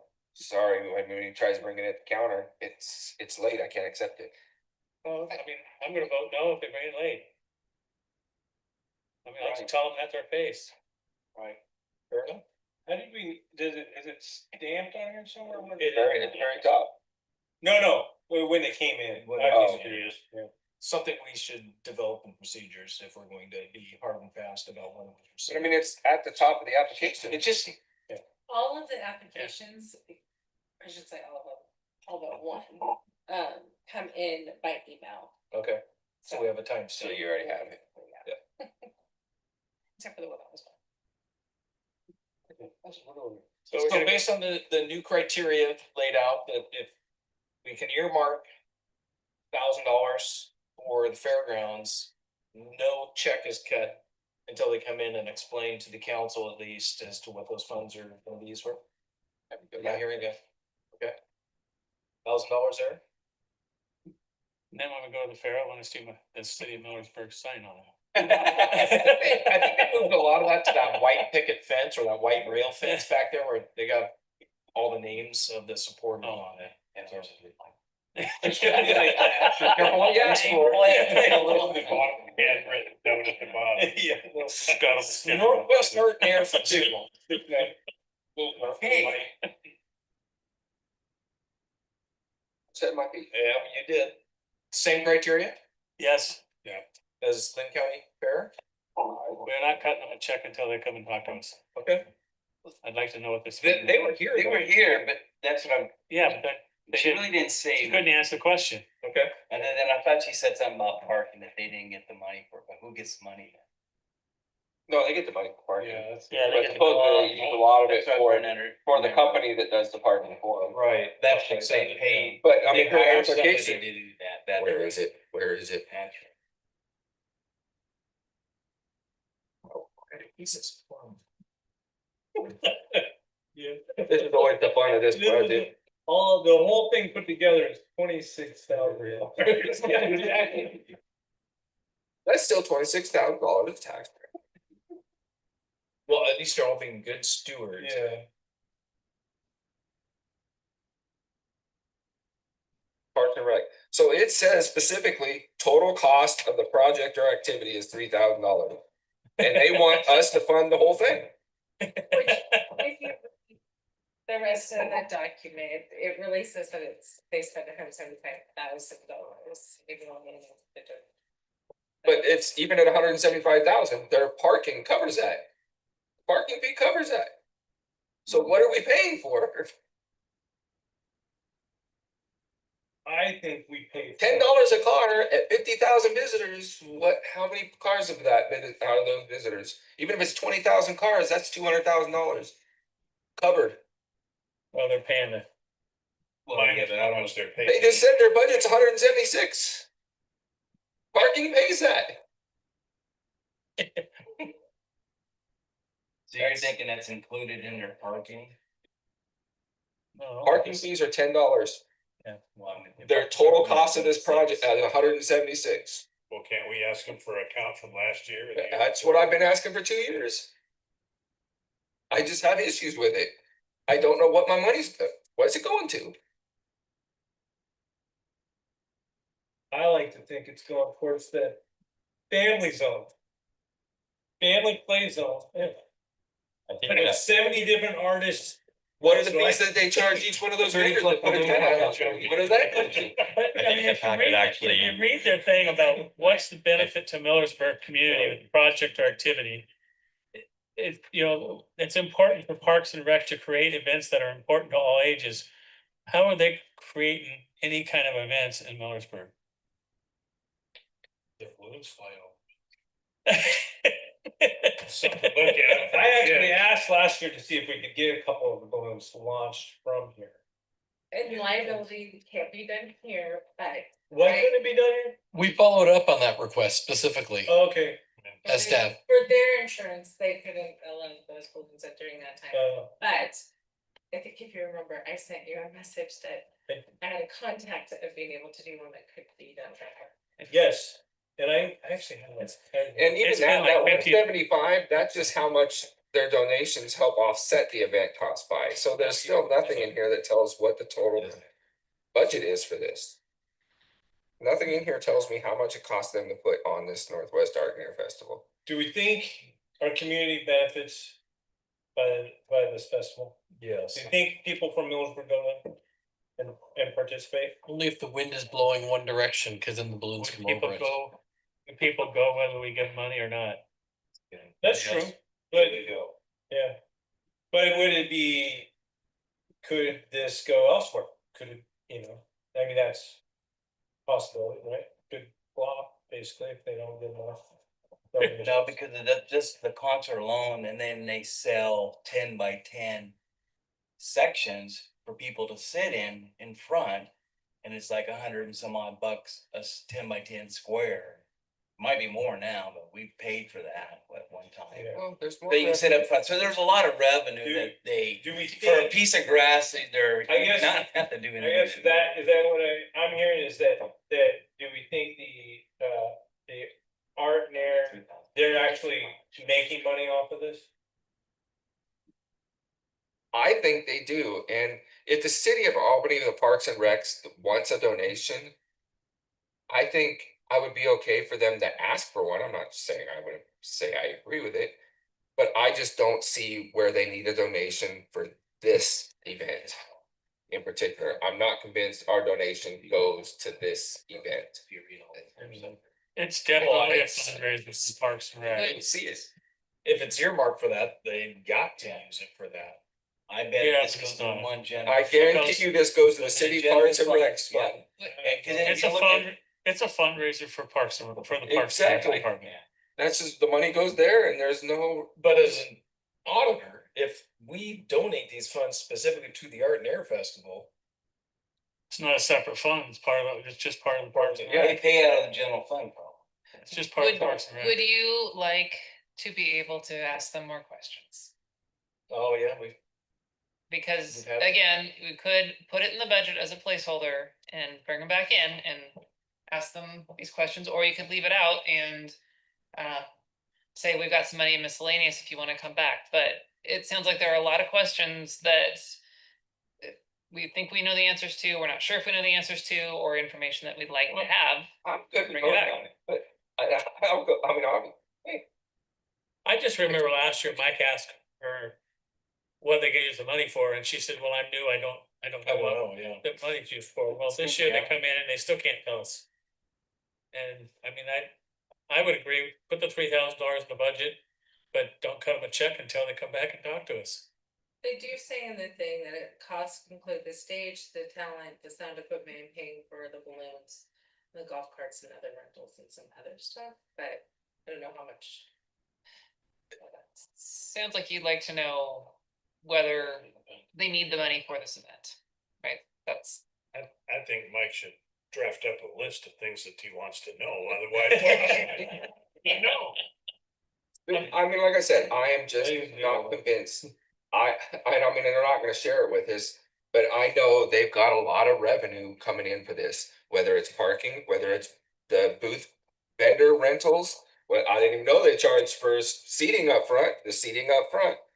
What is their revenue versus what is their costs? And I'm not convinced they need a donation for this.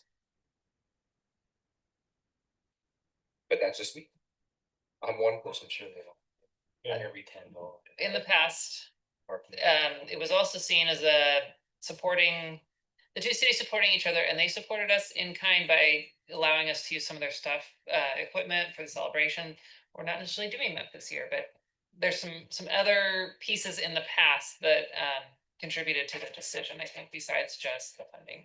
But is that Parks and Rec that we're working with, or is it the city Of themselves? course, Parks and Rec. And that's where I said I would be more apt to support the application if they were honest and say our donations going to Parks and Rec. And these are the different things Parks and Rec does throughout the year to support the community. Whether it's the air show, whether it's maybe they provide sports for the kids too. What does Parks and Rec do? Because I'm just not convinced they need the money for this event. I think if Parks and Rec just came and asked for a donation, that's different. Does that make sense? I mean, Yeah. Be real, that's what you're asking. yeah, be real about it. Tell us, like, I mean, I have no issue supporting kids, youth programs, community type events, but I just don't see this event needing the money. And it's going, I guarantee it, they're gonna deposit in the Park and Rec's budget and they've got the money anyways. Who knows where our actual $3,000 goes? So can we still earmark it and have them come back? You guys, I would be okay with earmarking it and coming back and just earmark it for Parks and Rec. Depends on where they put it.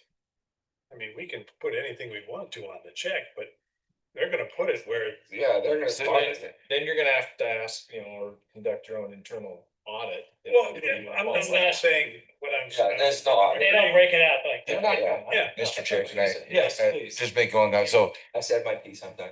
just Janelle, tell me if this doesn't sound right, but I just want to be clear, as this committee, they're voting on a budget. Once it becomes an adopted budget, when the city manager does actual expenditures out of that, that isn't something that the city manager has to necessarily take back to council. So, she's gonna go ahead and make these expenditures with expenditure decisions with feedback from the committee, in her mind, but that it isn't, I want to be clear, it's not gonna come back as a true council decision.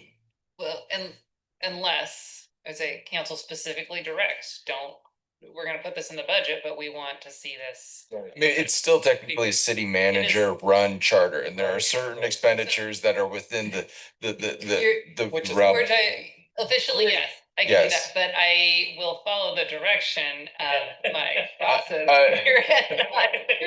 Right, but just, That is- right, but we only meet Yeah. once a month. We only meet once a month, and I just want to be clear as to like, what are the parameters of that, and Which, And this money's for 2026 summer, not 2025. right, So we're talking 17 months, 18 months from now.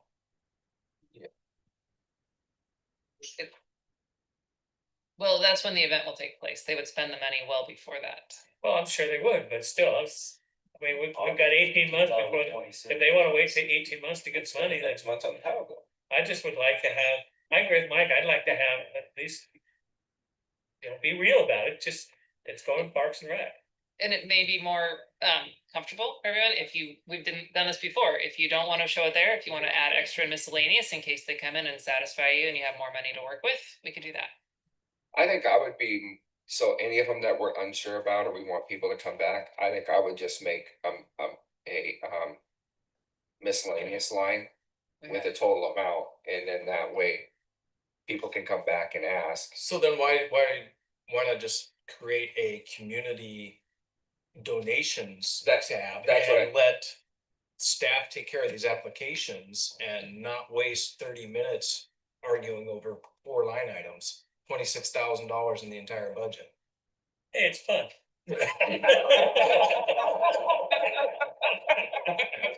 It sounds to me like the form needs to be redesigned. I mean, if we want to see a lot more stuff than we're getting, obviously, we're not asking for the right question. Right. If you want to see a budget in there, then there should be, yeah. That's what I'm sensing from current members. Let's be real. As well, Bill. Or I think honestly, it's not necessarily the form. I think us as a city council need to come up with a policy on why we would be willing to give a donation. You have a policy that council created several years ago. Yes. That was given out in the first meeting. I didn't reprint it again. And there is actually a form that I did not reprint that was used as a checklist that council used for a period of time in deciding whether to give money or not.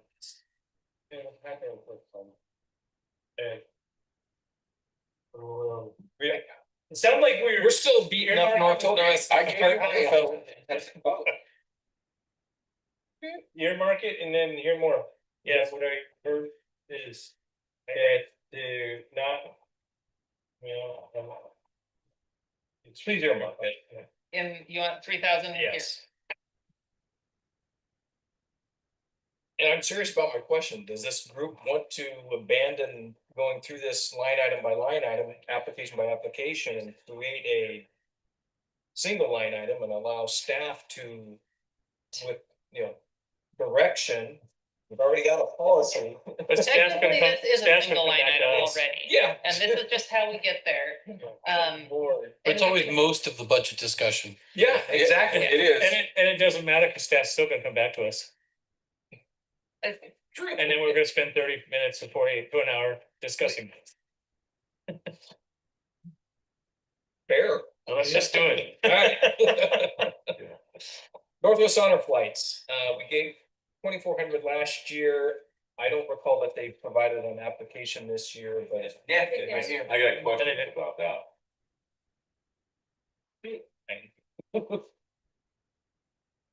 Councilor Hunt. I'd like to know how the money is being allocated to which group of veterans, and are they choosing Millersburg veterans, or how they go about this? So it's regional, it's a regional group or regional area where they choose that. And it's, if the funding's there, they get on a list. And then they, as they go through the list, they take what they, for funding that they have, they will take, I think this year's 54, for the funding that they take back. And the next year, that list just continues to get filtered up. They have a waiting list. Cause there's a lot of veterans in Millersburg. I've been to the war personally. Right. But there's a lot of veterans that haven't been to DC. Right. That's Yeah. the point. And No, I just said that's the point of the program. yeah, is to allow them. Now, Get them there. I wrote specifically an advertisement, or I'd like to see us try to, really focus more on our veterans in our city. But I think the process, and Sheena, it sounds like you might know more, the process they put in, and you just sort of get in your line. And so even though we give maybe money this year, we don't know if anyone from Millersburg is actually gonna be able to go. I know we've had some from Millersburg go, but it's unknown this year. And it's any World War II, Well, Korean they War, Cold War, Vietnam War veterans in your area. Is there more detail in there? On the back I page, think it they've tells you recently what you're. expanded it as well, because. They have. It's It- Willamette Valley too. Yeah, it's not just Albany. Oh, yeah, it's not, it's in Eugene, I think it goes out to the bit part of Lebanon. Yeah. Home, all Yeah. covered. Yeah. I think when he came last year, there was someone in Millersburg that. Yes, that's what, if I remember, something like that, or he talked about it, and. I support it, I think it's a neat thing to try to give our back. Well, I'm a veteran, so I do support it. I would too, I'm not a veteran. I think it's a good program. How much were they asking? 2,400. 3,000. 3,000? 3,000? Mhm. 24 last year, 3,000 this year. Well, ticket prices, everything's going up. Yeah. It's about $1,500 for round trip and everything else. And that they pay it's for. not only for the veteran, it's for the person supporting them. Well, they have to have, a lot of them will have a sponsor. They have to have sponsors. Yeah, They say $1,300 per first. person. So there's 20, right, there's 26, and then you got all the other miscellaneous. 3K. And that was good. I support 3K. I support it. Regina? I was just gonna add, they go twice a year Yeah. and they do last year he talked about how they prioritize like those that are older and like in World War II. Which I think were diminishing down. There's not many left. Yeah. Yeah. World War II. And For some of those guys, it's a once in a lifetime thing. Yeah. Cool. I'm glad we're doing it. Am I plugging in 3,000 here? Okay. Sounds like we're plugging in 3,000. Okay. South Albany High School all-night party. They too, like They did. They were here. And if anything we could do to keep those kids off the street. That's the way I see it. Well, yeah, it's like 35 or 40% were from. My son, area. my son will be graduating for this and going to this. And I'd rather have to go to Bullwinkle's than go to. Then out drunk and get in a car accident and they're, I mean, I support it. Yeah. I think they asked for 2,300, Yes, did they? yeah, other 25,000. What was that? Out of the total of 25,000. Oh, two for the total, yeah. It's possible. Yeah, I support 2,300, maybe you guys. Good with that? It gets easier. Go on. Yeah, well, we need to fix this one so we can get out of here quicker. I agree. Timber Ridge. You're rich. What do you got? PK.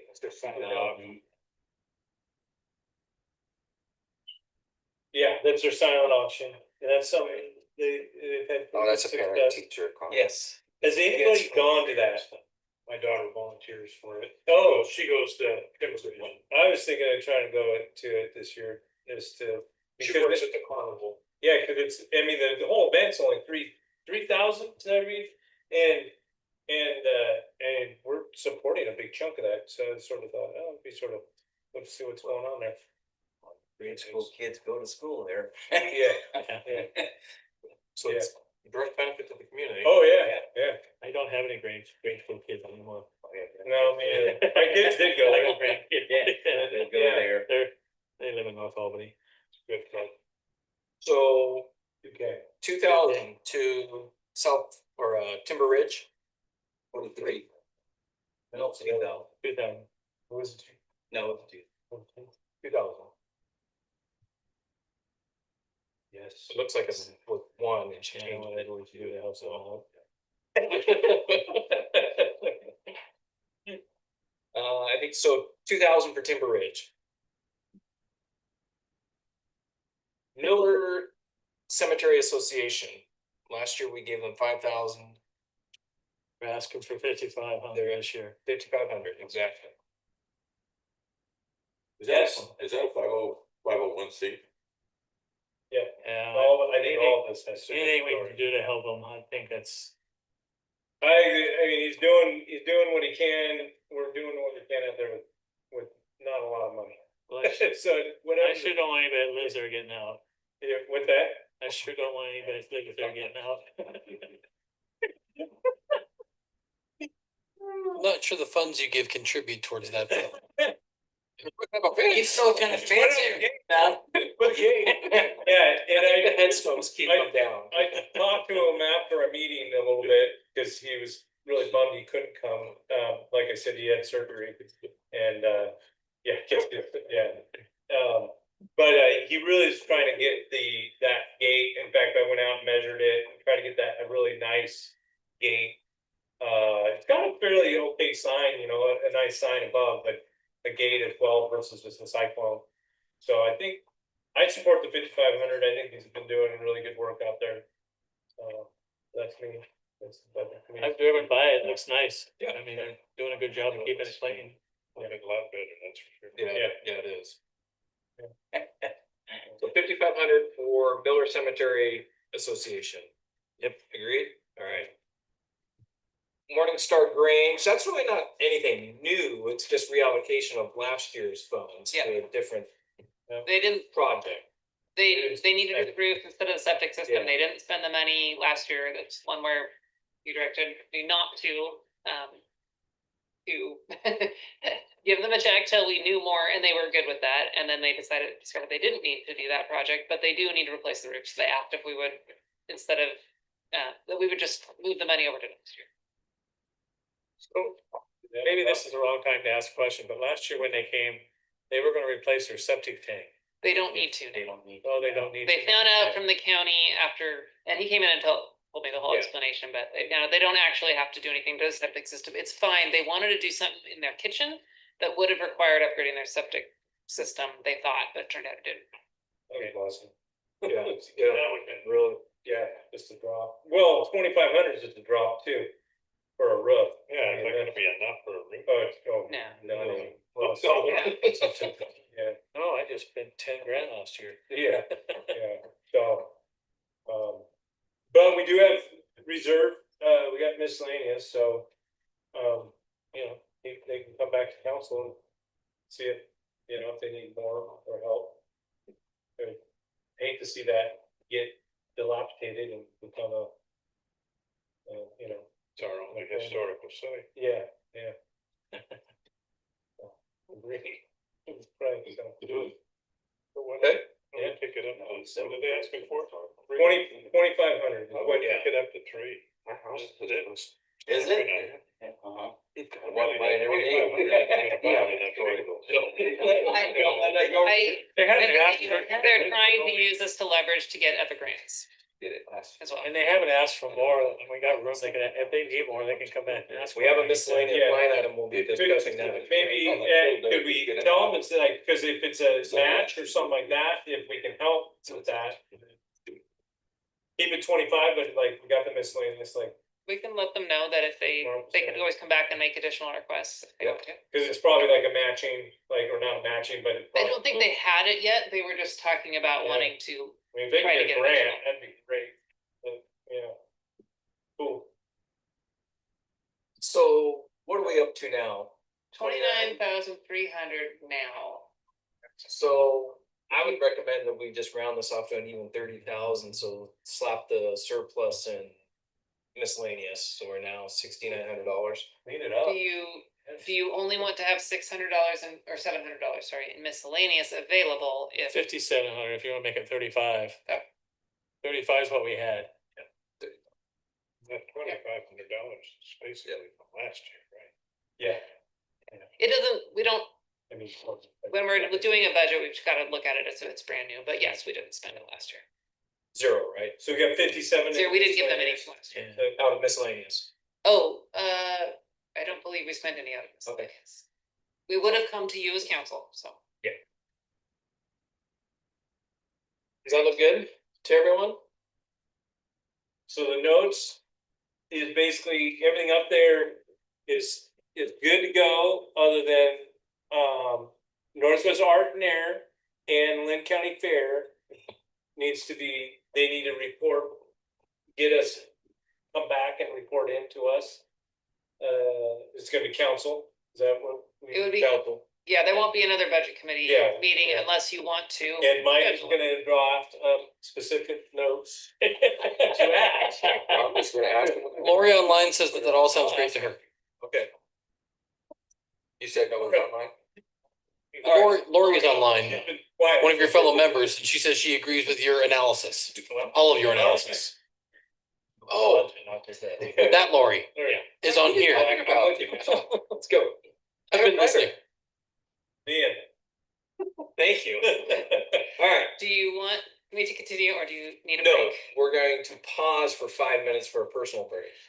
And just so you know, last year we finished at 8:15, so we have half an hour to finish the rest of the budget. It's just for talks, like you just did. I'm sorry, I got the text message while I was on the treadmill. Oh, with that, oh, his president, you forgot.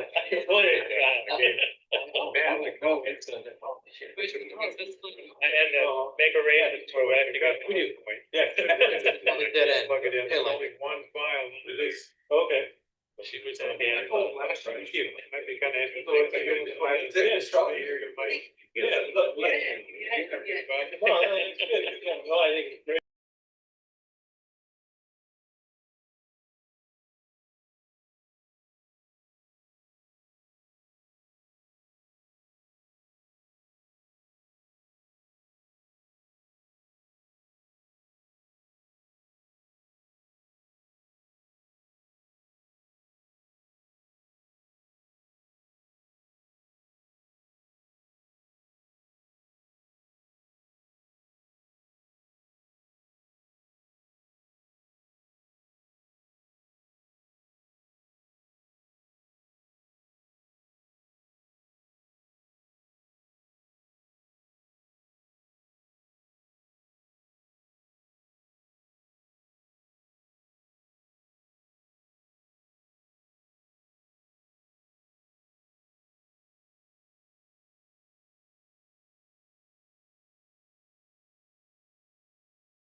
Already?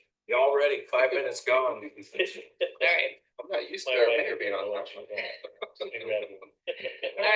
so in the interest of time and how we've done this in the past, I'm not gonna go through every line item. I'm gonna scroll down. And if there's something you wanna ask about, jump in.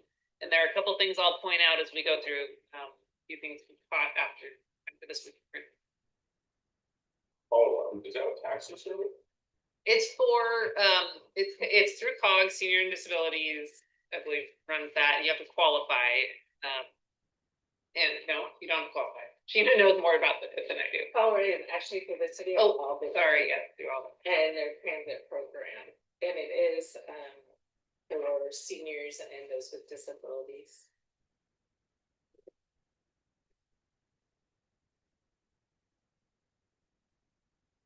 Keep going. A lot of our day-to-day stuff that we do in the city here. There's a section for our office equipment and softwares. We are budgeting for computers, replacing counselor computers if we decide to do that this year. When was the last time? When we first got those, we've got them in, they're. Counselor computers. Counselor computers. Oh, I thought you were talking about yours. No. Yeah, support it. We'll talk more about that. You don't understand it. One day I turn it on and it says it's dead. The next day I try to turn it on again, it's 100%. I didn't charge you. But we fix marks. It's fixable. Okay, so we can talk about that more. Again, just because it's in the budget doesn't mean we're gonna go do it right now. We'll need to figure out who needs what replaced, and or if we just do all of them. Well, and even that, honestly, so I would ask the counselors, do we need them? You use them. The computers? I think we do. We, Oh, I mean, like new ones? Mine's working fine. I never honestly turned mine on. I No. used my phone to read the email. When I see you bring it, yeah. I bring mine.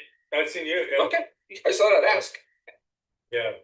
we'll I come use back mine and at talk to you home, more yeah. about the details. I mean, Ray keeps calling him, so I mean, let's show him where the power button is. What's the city council at the bottom? Oh, yeah, okay. I talked to that. Is that for our parties? Yes, no. So that was added last year. He didn't hear me. I guess. Yeah. And that's a fund that was set aside for basically potential stipend for council. Oh, that's right. I don't know. And I believe Rob actually was the one that came with it. I don't know if staff remembers the number on it. It's in the note what's the here, note it's very section? tiny, oh yeah. It was like 200, it was like 220. 200 a month for council and $225 a month for the mayor. And Right. you guys came to that by looking at other cities. It adds up to 14.8. It doesn't. So we've Oh. always had this line item in here, and we've had some in there for miscellaneous things, like if council, well, we have mileage also, but miscellaneous, if you want to attend something that has a fee that we aren't paying out of something else. So we've always had a line item. We added the additional for these to that line item we've been carrying. I don't remember what the prior. Yeah, I did the 2500? math, because that was the number I remember, was 200, 225. Yeah. And it didn't add up to. Yeah, it doesn't. 14. You're right. It's an additional 2,500. started last year? It did not, and if the budget committee approves it, I'm gonna push council, or at least raise the motion to move forward with the stipend after budget is approved. But it never did take root through council, so the budget committee. You did. Budget okay. committee You approved it, the council member. You're getting paid. It wasn't, we never took action. Okay. We Adopted the budget, but we didn't and- take action on that and, specific item. Okay. And if it gets, the budget committee, like I said, if we go through this and we keep that, then I will bring it up in a future council and ask the council to make an action if they so vote for it. Yeah.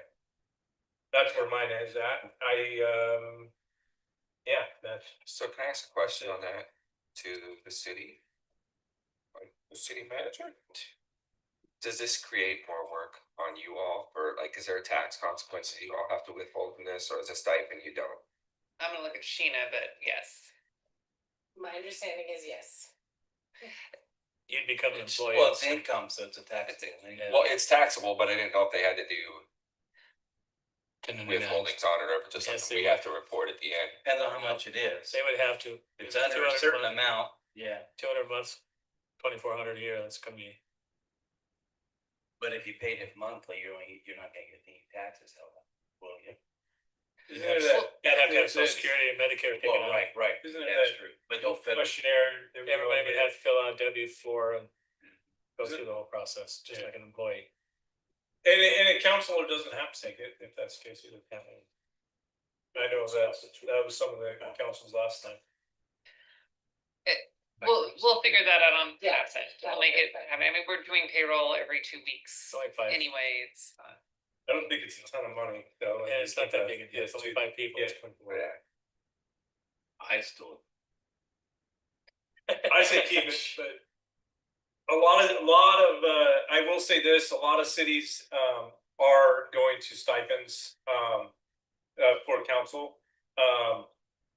And actually, that was when I looked at it last year. Cause I brought it up last year. And then just recently in the last 6 months, the mayor's column or whatever it is, it's an email I get, and it's a lot of the mayors and city managers chime in on stuff, and I think it's actually more of some mayors, but I've been reading those, and a lot of cities are continue to do the stipend, and the reason is actually, I thought it was interesting because I was like, well, what? And because I mean, it's not like anyone's getting. I mean, it's not like getting rich off it or anything, but it's a little bit of something, a little bit of incentive, or at least a thank you for your time. But a lot of people are finding that it's like I point south to Albany's councils. A lot of them are working folks, so they actually sometimes have to get childcare or have to for their meetings and stuff like that. So it's an offset sort of for that. And then what they're finding is that if they don't have these stipends, a lot of the councils become more that they're not working folks, they're actually retired folks, because they can provide the time. And so that's not really getting a good general consensus of your community if it's just all retired folks. So I thought that was interesting. That's what was brought up in the readings that I heard. So anyhow, just a little bit of background on it. I support it. Keep going. keep going. Okay. Keep scrolling down here.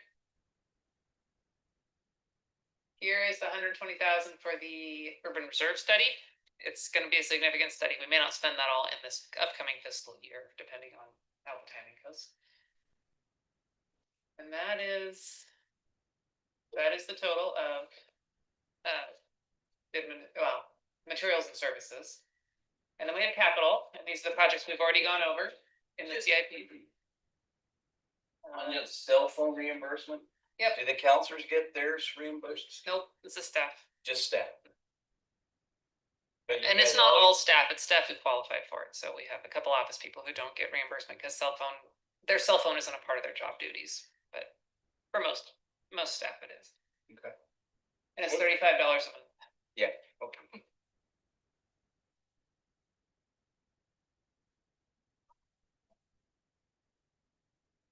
Transfer to stormwater, which you'll see when we get to the stormwater fund.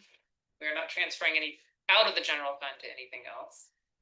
And then we have a $600,000 contingency, which we've had for as long as I've been here. We've had $600,000 in contingency. So we can't spend this money without coming back to council and appropriating it to spend it if we needed to. So if we've never had a use for it, why? We have used it in the past, but it's Okay. been 600,000 that we've started with every. How much have we used in the past?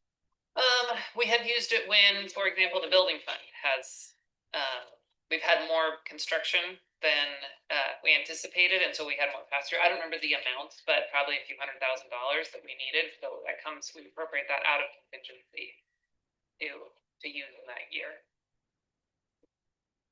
I'm good with keeping it. I mean, we never know what's gonna come up in a year, so I'm wondering if the amount percentage is, is enough or. yeah, I think it's high.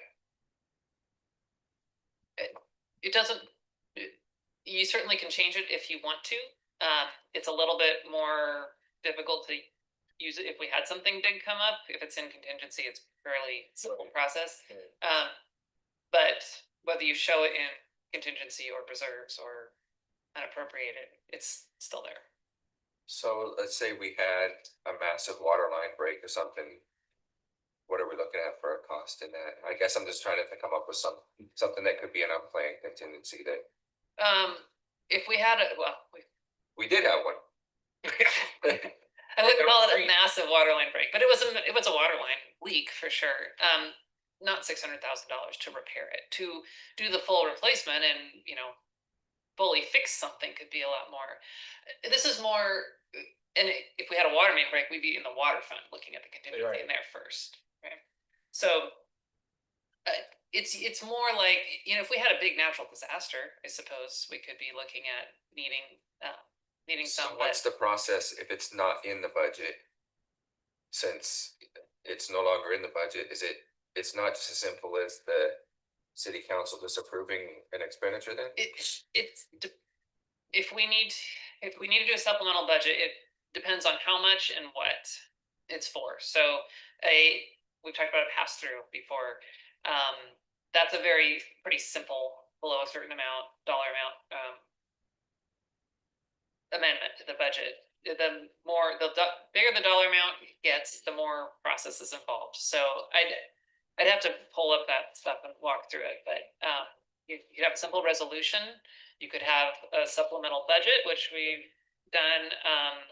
You could have, but there's different levels of supplemental budget, and it has to do with the percent of the budget item. So it's not a dollar amount; it's a percent of the appropriated funds that you're needing to change. When we're setting aside 25%. Yeah. So what it is, just gonna do that. We have not, in the last 7 years, we have not used the $600,000 contingency. I think we've used a few $100,000 max. Well, I'm just food for thought for this group and maybe next year if it's a firm line item or if it's a percentage of everything above. Right. Let's use like fire station, no, better yet, let's maybe use it's in a couple of years, we're looking at new maintenance facility, right? Where's that money gonna come from? Here, right? Our reserves. Reserves. And okay, so it's in the reserve, not here, so. The contingency is for unexpected things that happen during this budget year. It's not for like a future capital project. That's what we want to put in reserves. But anything we don't spend here is just part of that beginning fund balance, and it's still there. Beginning fund balance. You can use it for any services. The contingency? Well, we can't just use it. We have to go back through a process with the That's council. like if you went over budget somewhere, you couldn't use it for that. If we On a go over project. budget in any of the general fund areas, we could appropriate this contingency Okay, to that's pay for what that. It's not bad, yeah, having like We would probably ask our auditors maybe for a recommendation on a percentage if that's what you want to go with in the future. You know, if you're comfortable leaving it here for now, we could leave it and bring that back to you next year. or we It can feels change it. high for me, when you compare to, construction, hard cost, soft costs, it's 10% of the budget. It really doesn't matter if we're not gonna use it. True, it just rolls over the next year, Makes a bigger, but it's just, why are we always setting aside something we're never gonna use? You don't know. cause it gives us something we can fall back on when we need to. Yeah, And if you go. but 25% of your budget set aside for that? Yeah, if you get to the end of the year and you're over budget. You've done a really bad job of budgeting if you're figuring You never know. 25%. You never know, but then you could go to your contingency and offset it. I agree, I know If what you it's don't have a used for. contingency, you can't offset it, you gotta go through. I'm just saying I think it's too big. process. That's my opinion, so. Well, what would you recommend? As a former auditor, I always like it when they have big contingencies. It just makes it easier. There's no supplemental budgets, there's no game plan. But we do still have to appropriate that money through a supplemental budget process, but it's a much simpler process. So as staff, we can't just go spend that contingency. Right, It comes back right. to you. That's two opinions. There's several other people on this panel. Well, 25 does seem high, but Yeah, I think go with 10%. yeah, I think 10 would be too low. I would agree. That's too low. I didn't think 20, but. I was gonna go with Janelle's recommendation to have the auditors come back with a Yeah, recommendation. if the auditors really like the 25 or. I mean, they're not going to dictate what it. No, should they're be, not, but. But I see where 10%. we could have, we've got one. They're gonna tell you the same thing I just said. Having a nice big juicy contingencies easy. Yeah, and it's a. It doesn't mean we're gonna spend. No, it never does. Yeah. But the optics of just setting aside that much money, just year after year after year, and I get it, it rolls over into the beginning balance the following year. Then the next thing. Would it be helpful if we brought back some examples of things, more concrete examples of things for contingency? I could say for this budget, leave it alone. Something to talk about next year. There you go. I already put that qualifier on there, so. Ready to go on to Parks and Rec? Yep. Yeah. Parks and Recreation, we have a lot of breakdown in here, under Parks Supplies and Maintenance. We try to get a fairly accurate idea of what it's going to cost to operate the parks. The water and sewer here, 11,000, 1,300 is, we did budget it this past year, but we didn't get it set up and do it, so we're planning to do it this coming year.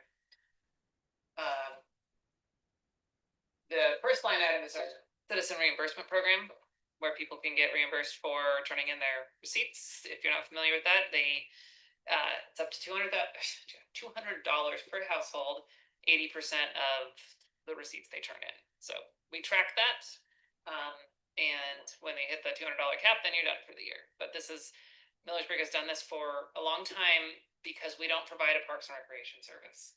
And so they can use this at nonprofits. So they can use it in Albany. They can use it at the Y, Boys and Girls Club, different for sporting events. And it's also been expanded to things like Better Bones and Balance and things that maybe aren't necessarily children's sporting events, but are.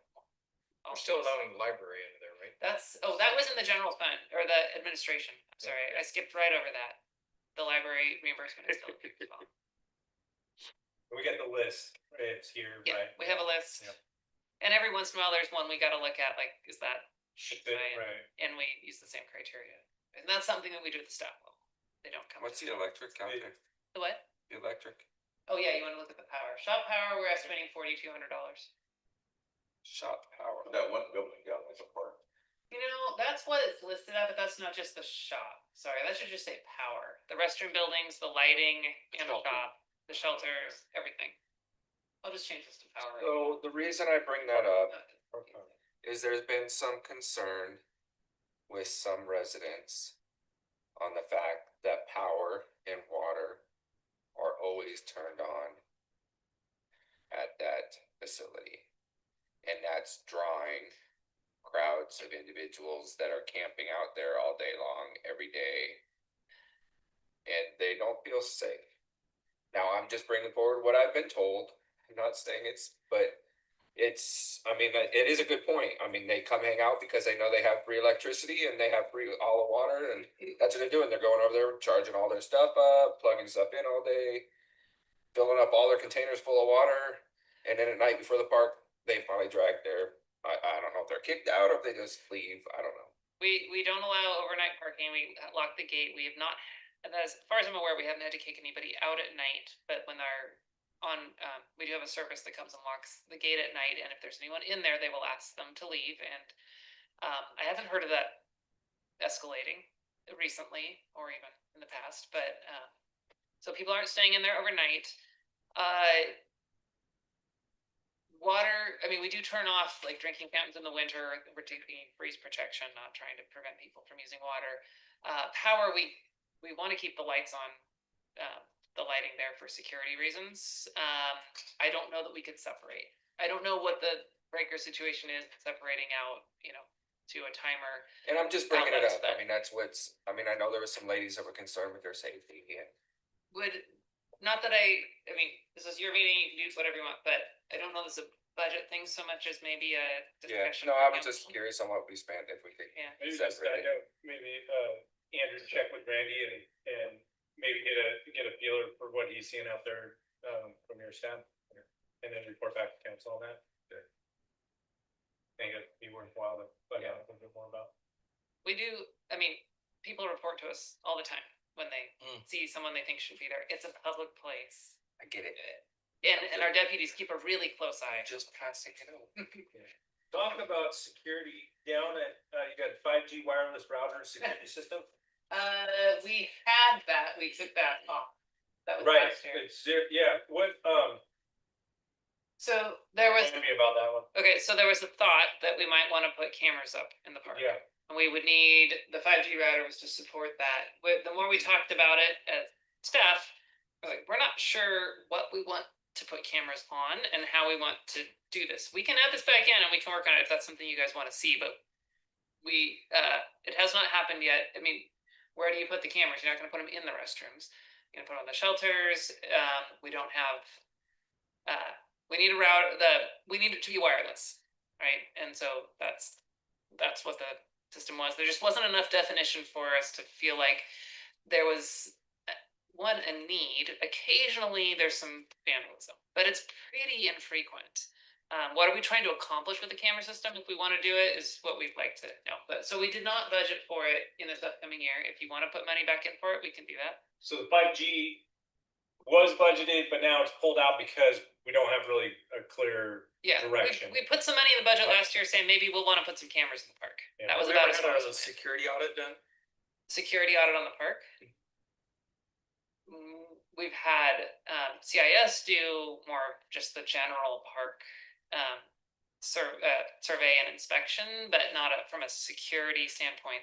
Like, Our line of work, you know, there's sensitive information, there's firms that will go out and test lighting, blind spots, vulnerable spots for customers, et cetera, so they could probably apply that same technology with that thought process to the park, the shelter, any, you know, not without being intrusive to cameras in the restroom, but Right. make recommendations as low light here, et cetera, so.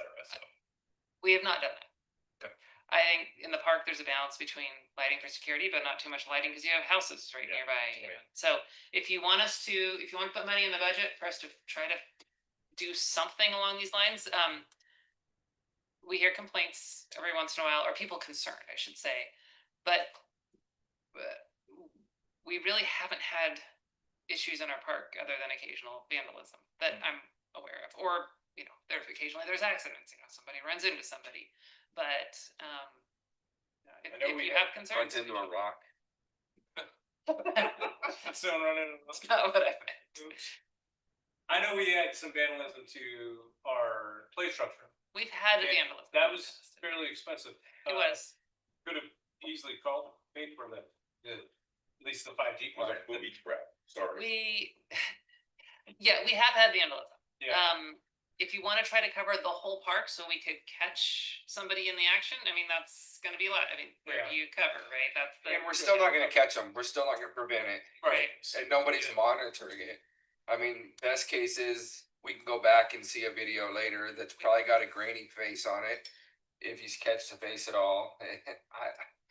I don't know that, I mean, I think that this is something that we look at if a problem appears, but I'm not sure we have a problem. I think I agree with you on all this, that it's, I don't know. I think our community does a pretty good job of watching it already, but I don't know. There's too many places other than the park where you could do whatever you wanted to. Yeah. So I don't think it's necessary. I mean, like I said, if we started seeing issues where, yeah, there's a lot of vandalism done or something, then okay, now it's time to look at something like that, but. And just because we don't put something in this line item today, if we have an issue of the year, you know, We can use it. 6 months from now. That's my You beat me good.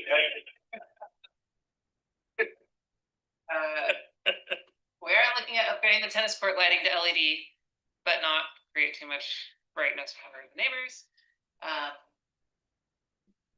Any other questions on parks projects? I'm assuming the parking lot's all like on a plan for, Maintenance? yeah, Getting striped this. yeah, I just, yeah. So the 3,500 we had earmarked last year, we never spent, is that right? For Striping. striping, correct. Yeah. Sometimes projects just don't get done for various reasons. Still get spent. Oh, yeah, that's true. We may get that done Yeah, before the end of there's June. no line in here for actually spent yet. Yeah, we did crack ceiling last year. Okay. And then we have the capital projects we already went over. I did want to point out to you this one thing. I filled this in the line. We had 3,500 in here for a ball field drag. Just looking at that. It did not have the correct formula up here, so it didn't sum up and add to the total. So that's what this is showing you. Also drag, like dragging the base, Yeah. baseball fields out there. So Right now they're all overgrown and stuff. Drag them. The cemetery is gonna have some chain link that's available. So we have some things to use. This is actually JVO asked us if they could contribute to something. So this is what they were offering to contribute to. So we'll reach back. So we may not. We So they might just. do it. they may reimburse us for it. No, we would buy it, Oh. like we did the fencing. So Yeah. Because it's public Equipment. contracting, that kind of thing. It's better if we do the procurement, but they may Yeah, they've done they wanted to participate in that. Yeah, they've done pretty good with that. Is it Acorn Park frontage done Right there. in last year's budget? Yeah, the So Acorn that's what Park it's- frontage improvements are not done yet, but we have the materials and it will be done before the end of the Oh, year. What is it? Just some changes. We've spent the money already. The rest of it, it's mostly Okay. our labor. Just, okay, putting it in. Okay, and then we have the transfer to economic development for the rest of the transition parkway linear park, and this is the remainder of the Two houses FDP down from we're my house. taking in this year. From Fall and Timber Lab that we're gonna transfer. It'll be next year's transfers. That make sense? Yep. Okay, and here is that, the reserve accounts, so the SDCs and then the new CIP project list, all other projects, so this is the unrestricted. Do you wanna see 100,000 in there? Do you wanna see more? I can make it, we can get rid of it and just go back to 0, that's fine too. Just add another zero. And a million, sure. We need 25% parks contingency. Oh, I should have said the general fund contingency you already saw covers all of the general fund except for emergency services, which has a little bit of its own contingency in there. So we don't have a separate. Everyone get the 100K? Good. Fine. Seeing heads nodding. Yeah. Throwing thumbs up, all right. Almost 10%. All right, on to emergency services. There really isn't much in here there isn't anything new in here. So I'll just ask if there's any questions on this. Oh, I guess I should say the Lynn County Sheriff's Office, our contract is getting, or they're in union negotiations. Sorry, that's what I'm trying to say. And Lynn County Sheriff's Office with their union. So is, So they've given us a maximum % increase over the next 3 years. I plugged that in. They try not to pass along all of those increases to the cities. They just absorb some of it. But we do have, that's why you see an increase here. Because their contract is. AFD is in negotiations. No, Lynn County Sheriff's Office. And. Oh, AFD is. AFD is also. But that doesn't impact our. Right, it doesn't, yeah, Because it's. that's just whatever. Okay. So there's our contingency. We have been keeping a $35,000 contingency in here. And that was back to when we were building a station and outfitting it. So we could probably get rid of that at some point and combine it with the rest of the general fund, but it's still here for this year. Hey, you gotta teach those firemen how to turn off the lights. 26,000. He was just saying. I was like, this is ridiculous, $26,000 for utilities. Come on, guys. 40% increase. Gas, garbage, water, sewer. Well, some of that increases the water and sewer again, that we weren't charging ourselves before. Yeah. Anything else on emergency services? This may not be the place for it, but when I see this, it makes me think of it. How many AEDs do we have or do we own? One One. here at City Hall. So Randy and Oh, wait, did the we? maintenance trucks don't have. We don't have one. We've talked about getting one for the park. I would recommend that we do. Good idea. The cost has come down Yeah, considerably. I would put that in the parks, not in the emergency services. Well, maintenance or wherever. you know, You just have to Yeah. checking. Well, You know, yeah. That, the securing that might be a challenge. but I think Yeah, it's a good Where are you idea. gonna put it in the You park? could- I think We've you- talked about having it in the shop. That's right. It's available, like if there's an emergency, we can grab it. Somebody, but it wouldn't be just out there available to the public anytime. Yeah. It would have to be secured inside the shop. Just side note, well, I've bet more in their trucks since Yeah, they're for that. all around, over. and then they could grab it, their truck's gonna be Yeah. there. Maybe it's in their, yeah. That might Not be- necessarily in the shop, but in their truck, so because if they're at Acorn Park. And they're trained. Right? They are treated. Are they going out in the truck in twos? Sometimes. It's kind of hard to use it on yourself. No, I would think is if they, a neighbor or whatever they saw. would be- What did we? Yeah, but I mean, if you don't know how to use it, you know. So where would you put that in the park? Restrictions. I put it in the emergency. Yeah. I'm trying to remember what we paid for this one. What, Do you folks in the? $800. $800? Yeah, you could get $800. I think it was more the one we got. But it's come down in price. They've come down. How much is one? $200,000. $200,000. 2,000 in case we want to do two. One in the Yes. truck, one in the shutters. Yeah. it two. Give it. Okay. 2,500, does anyone want 2,500? Good. Okay. Anything else on emergency services? Okay.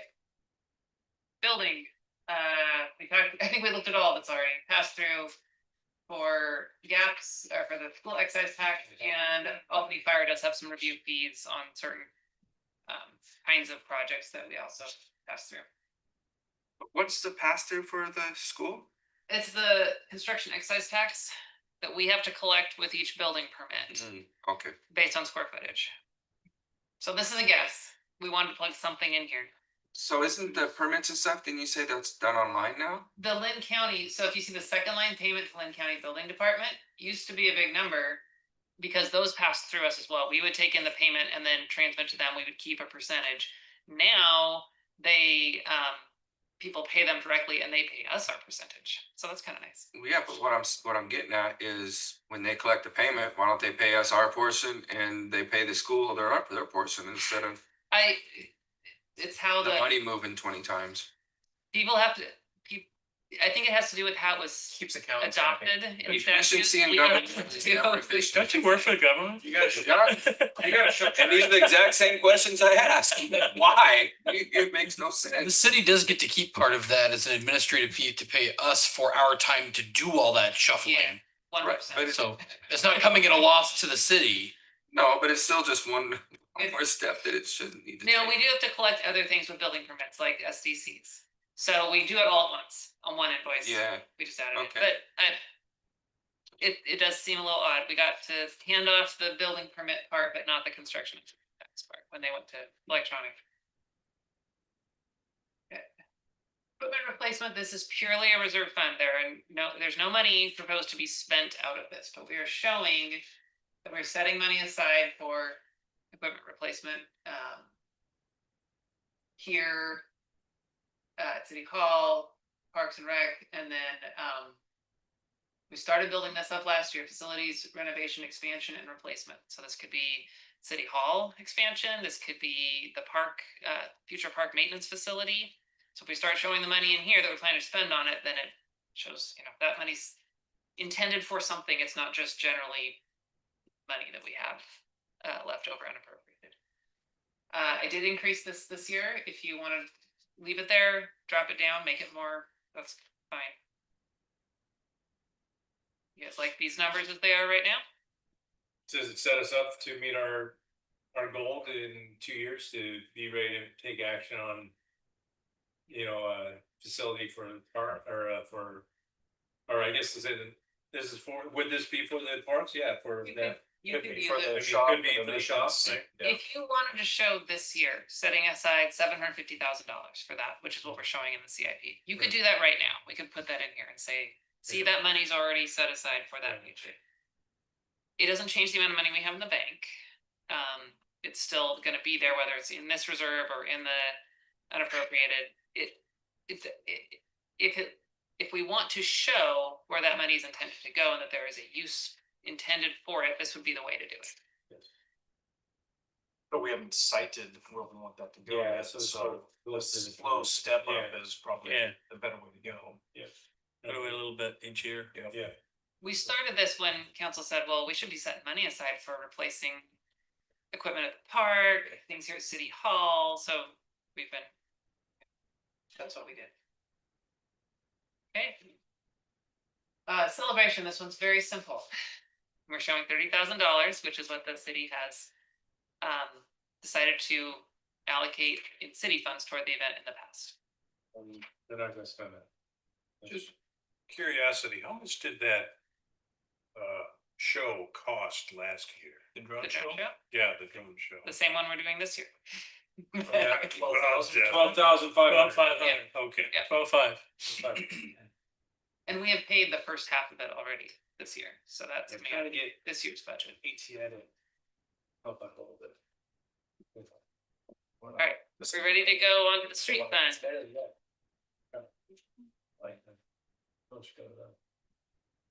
All right, street fund, we have a beginning fund balance. We have some other restricted funds that we are showing in here. Those are not part of this beginning fund balance. They're separate. The highway use tax, we're projecting about $260,000 this year in highway use tax.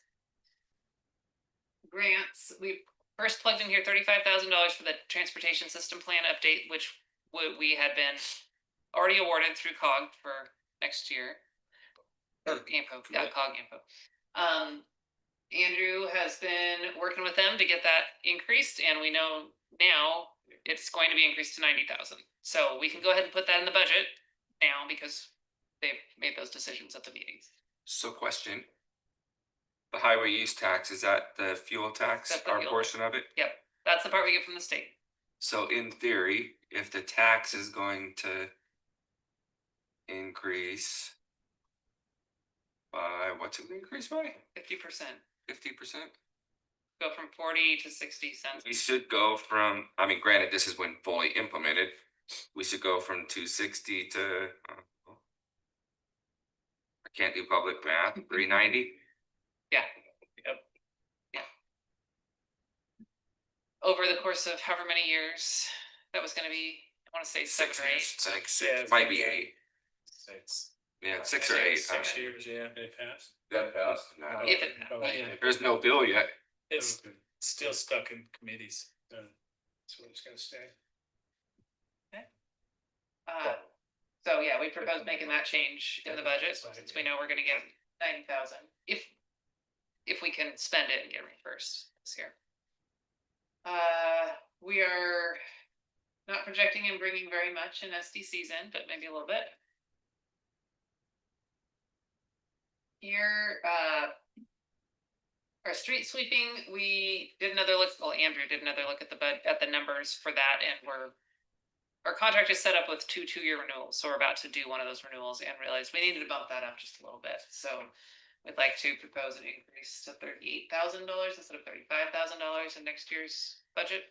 We've increased our number of roads, or not number of roads, length of roads a little bit every year, and we're bring those numbers up primarily, and then of course there's a little bit of escalation in the rate. Is 38 high enough? Yeah. Does it went up At least from 23 to 24. That was, there were a couple reasons in there and I'd have to go back and look, but some of them were some extra sweepings we did. We had a big increase in mileage of streets somewhere in there where we trued everything up. Yeah. What have we spent this year? We've s- I think it'll be about 35. Right, so That's we're what- gonna that's what overspend No, this year we budgeted, for 32. oh, in that line item, but when we adopt the budget and appropriate the funds, it's based on the resolution. So if we underspend in one item line and Right, no, overspend that's in okay. another, it So, doesn't. yeah, matter. so, But yeah, we are but- gonna be more than 32 this year. Okay, So we will not be over in the street fund as a whole. As a whole, but I think Council Hickham's looking at, well, if we're at 35 Right. and we there's wanna gonna bump be up to 38. increases, okay, is 36 I gonna did the be math enough? for the increase. Okay. It should be right at 38. Well, but I need to get the number back from still. But we did bump it up to account for those changes. Here's the transportation system plan update. So the grant 90,000. about a 10% increase every year, so, yeah. 10% holds. Well, we're adding length too, Right. adding Yeah. mileage that they're sweeping. Yeah, that's true too, there It's will not be an just- increase. Well, is that road gonna be done this next year? It's the neighborhood. The neighborhoods we've added Oh, every. that's true, yeah, there's a couple neighborhoods. The transportation system plan update, we're budgeting 100,000 to spend, the grant 90,000 because we'll have some matching. Crack sealing, some striping. And we like to keep some miscellaneous in there for our streets, so say if a water main breaks and we have to go then repair the street, we got some extra money in the street fund.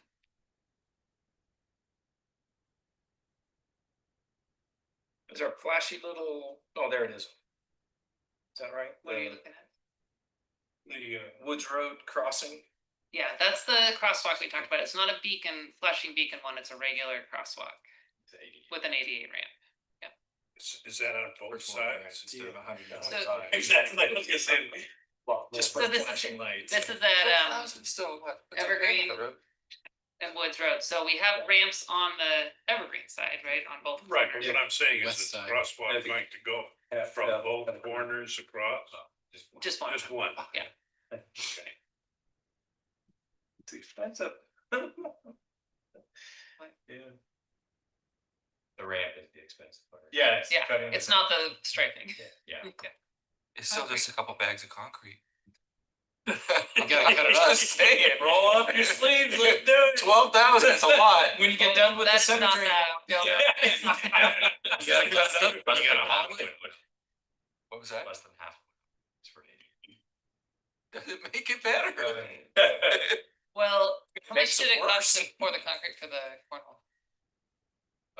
86. We poured 2 concrete pads for the cornhole boards at the park, if you haven't seen those yet, and those are just basic rectangles that we then set on top of, and I wanna say that was Here. $6,000. Concrete's expensive. She had concrete delivered. What? Yeah. You actually found a truck to deliver that little bit of concrete? Yeah, Yeah, Yeah, that was put in those on are trucks. small quantities. I just. Yeah. Bags are still cheaper. 6 bags and you're done. Yeah, exactly. Frame it up. But the sidewalk infill is, the last piece at Riverstone Loop that we need to get to the south end of that development. loop. Of that, yeah, that subdivision, and then from there, we're gonna pick up with the multi-use path. Street lighting, capital improvements, this would be adding lights to existing poles along Woods Road. Then we get into the transfers, this is where I was talking about the enterprise funds paying back the general fund for portion of personnel costs. So you can see the breakdown there and how we allocate all of those. Contingency, I missed putting the contingency in here before we sent it out to you, so it is being shown now in this column, so if you're good with it, Just keeping it the same. yeah, it's just the same. And I'm assuming the auditors have been okay with your splits or your percentages? that you apply for each of those positions? Yes. They aren't gonna dictate to us what they should be, they just wanna know that all our math is adding up Right. and makes sense.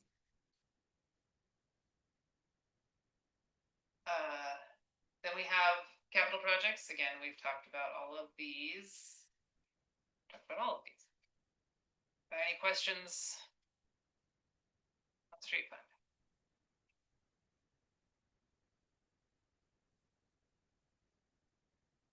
Now, I guess I'll point out here, we do show all of in our enterprise funds, we do show all of that as reserve for future projects. We don't show it as unappropriated because we have so many projects listed in our master plans and in our CIP that we want to show that as a reserve because we know we have projects for it.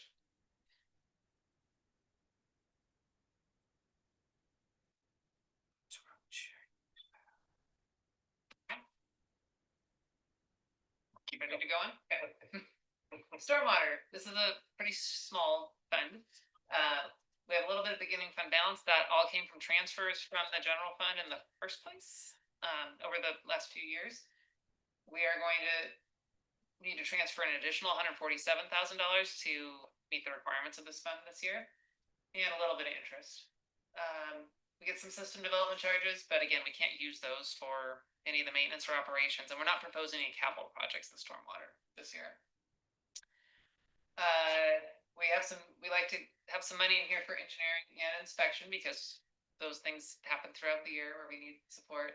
But most of it's spent in the storm drains and ditches, and it's primarily catch basin cleaning. We have to do a good chunk of catch basin cleaning. Are we gonna get done this year yet? Not yet. We'll catch up.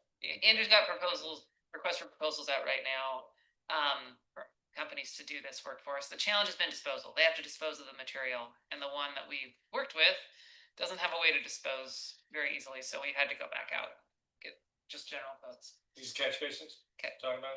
Yeah. The increase? Well, we didn't spend any previously, so we're catching up to. Makes sense. Yeah, this is meeting our permit requirements to do a certain percentage of our system every permit term, every 5 years. Work our way through it. So, and it needs to be done. Well, yeah. And then we have a little bit of money for stormwater program support, erosion control inspections, and some other miscellaneous. Again, this program is fairly new to us still, so we may find some other things that we need to do along the way. Can I ask a question? I'm not sure this is right. Okay. The stormwater. Why are we transferring in funds from the general fund? Because it has no revenue source itself. But what are we spending it on? All of this. Maintenance of. Am I just not am I a page short? Okay. And here's where it gets a little funny. We're transferring back to the general fund. So we're transferring in from the general fund and then transferring back to the general fund, but we're trying to capture the costs of running this utility. If you ever in the future want to adopt a stormwater fee, you want this kind of information. What does it actually cost to operate it? A little bit of contingency in here, and all of this reserve is the SDC balance. If you scroll back up, you'll see that 67,000 is the SDC program. So when we go through this and figure out all our costs, then the last thing I'll do is come back up here and plug in, well, how much do we need to transfer from the general fund to support what we need to do in this program or this fund? How often do we inspect and clean the basins and manholes? So we should be inspecting and cleaning some catch basins and manholes every year. So some. Once a year. I think we've been aiming for 20% of the system each year, but we haven't gotten the first couple of years. We fell behind on that, or we just didn't get it going. So we need to do more up front here. But we're supposed to work our way through the system in a certain period of time. The clean and TV pipes that you see here, we dropped that down. That's not actually a permit requirement, but we need to do it sometimes. So we've had to in the past, but we shifted some of that money that we budgeted last year to flip those two, more in the catch basin cleaning, less in the pipe cleaning. And TVing as needed if there's a problem or blockage or something that we need to see. And the brush clearing, how big of a area are we talking about there? So we didn't do it this past year. We used to do all of Kirk's Creek from Old Salem to Millersburg Drive. And in the last couple of years, we've said, you know what, a lot of that's private property, and it's really the private property owner's responsibilities to keep that clear. So we've let them know we're not gonna continue doing this, but we own frontage along there, so that's what that's intended to do. The city owns a part of the frontage along the creek behind the Morningstar Pond, not Morningstar, sorry, Sweetwater. So this 10,000 is to pay someone to do that? Yeah, they've got to come in with equipment that can reach across the Pretty thick creek. brush and- back there. It's really thick. We also want to preserve the shading as much as possible, but remove the blockages. And we've got somebody we've worked with who's done it several years for us. You also have to be very careful not to disturb the soil and not get into crosswise with permitting issues and wetlands and all. We use Pope, right? Yes. But we didn't do it this past year. We probably need to look at it again and see whether we need to do it this year. So it's kind of an as needed basis to keep the probably drainage flowing. 15,000 because we didn't do it last year and everything's grown up so thick. But in the years before we've done the whole thing, this would be the first time we're just doing our section. Okay. So I think we're okay. Curious if you get much pushback on that? I know this is not the place, but No, community. no, I mean, Here's the maybe in the question. future we will, but not from, we sent out letters to everybody and let them know. This question, if they do it, that'll be the, That'll be the question. Yeah. Well, I guess I'm just curious on if we're gonna pay this much a year, is it not cheaper to invest in equipment to do it ourselves? It would take a lot of years to make up the cost of that kind of. It seems like a mowing attachment for a tractor. It's a tracked vehicle that's going in there to be able, and it's gotta have a long reach. Yeah. This is heavy construction equipment that needs. There's wetlands back in there that you're not supposed to disturb. We would be investing a lot in equipment It might be- for one use, then we have to store it and maintain it. Birds back there you can't disturb either. A moth or. I'm sure there's a. There's an older dam too. You know. Better watch out, might be a spotted owl in there too. Yeah. Anything else on this? Okay. Got a few more to get through. Okay. Sewer.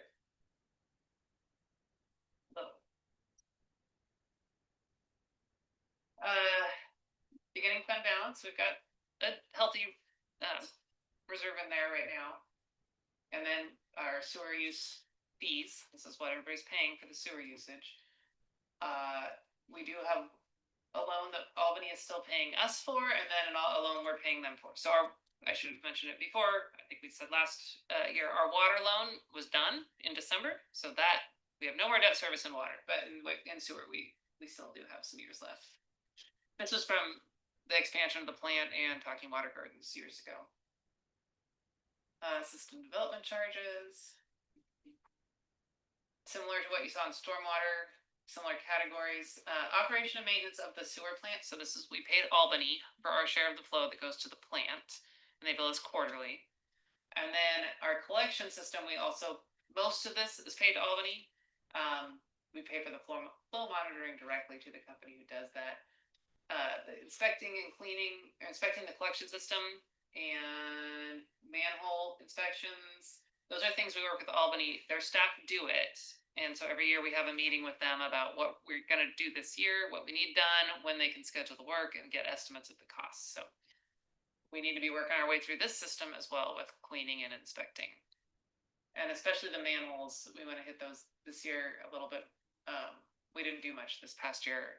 This helps us reduce our infiltration, I&I as we call it, which is stormwater getting into the sewer system. And then we have to pump and treat that additional volume of water, and it really impacts our pump station capacity. So we want to keep as much of it out of the system as possible.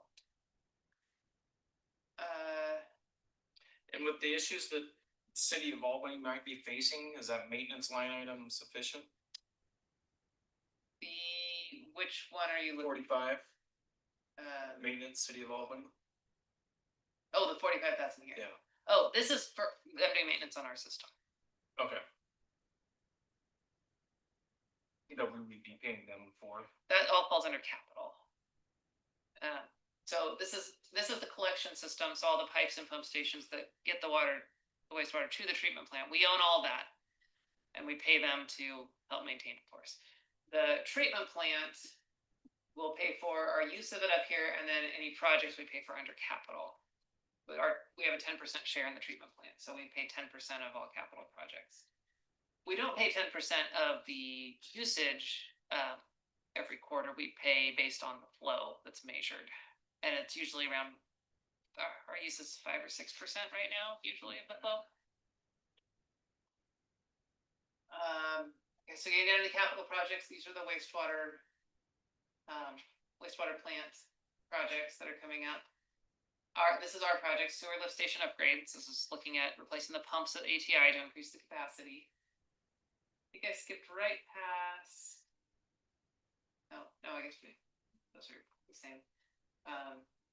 We still have legal fees. We still have an ongoing lawsuit with Talking Water Gardens.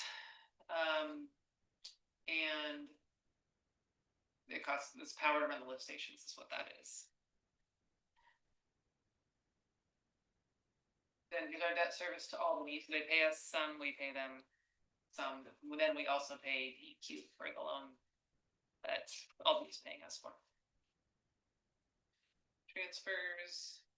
In addition to the personnel costs, we have some materials and services now in sewer and water because we're helping pay for running a utility billing system out of here. $100,000 contingency. And that's the sewer fund. How much longer is the loan, the DEQ loan from all of, by chance? You don't have to look at it. I mean, I can pull up the debt schedule and tell you, I don't remember off the top of my head. I feel like we have like 5, 6, 8, 10. I don't know. Maybe 10. I don't think it's more than 10 years. I can get that for you. All right, water.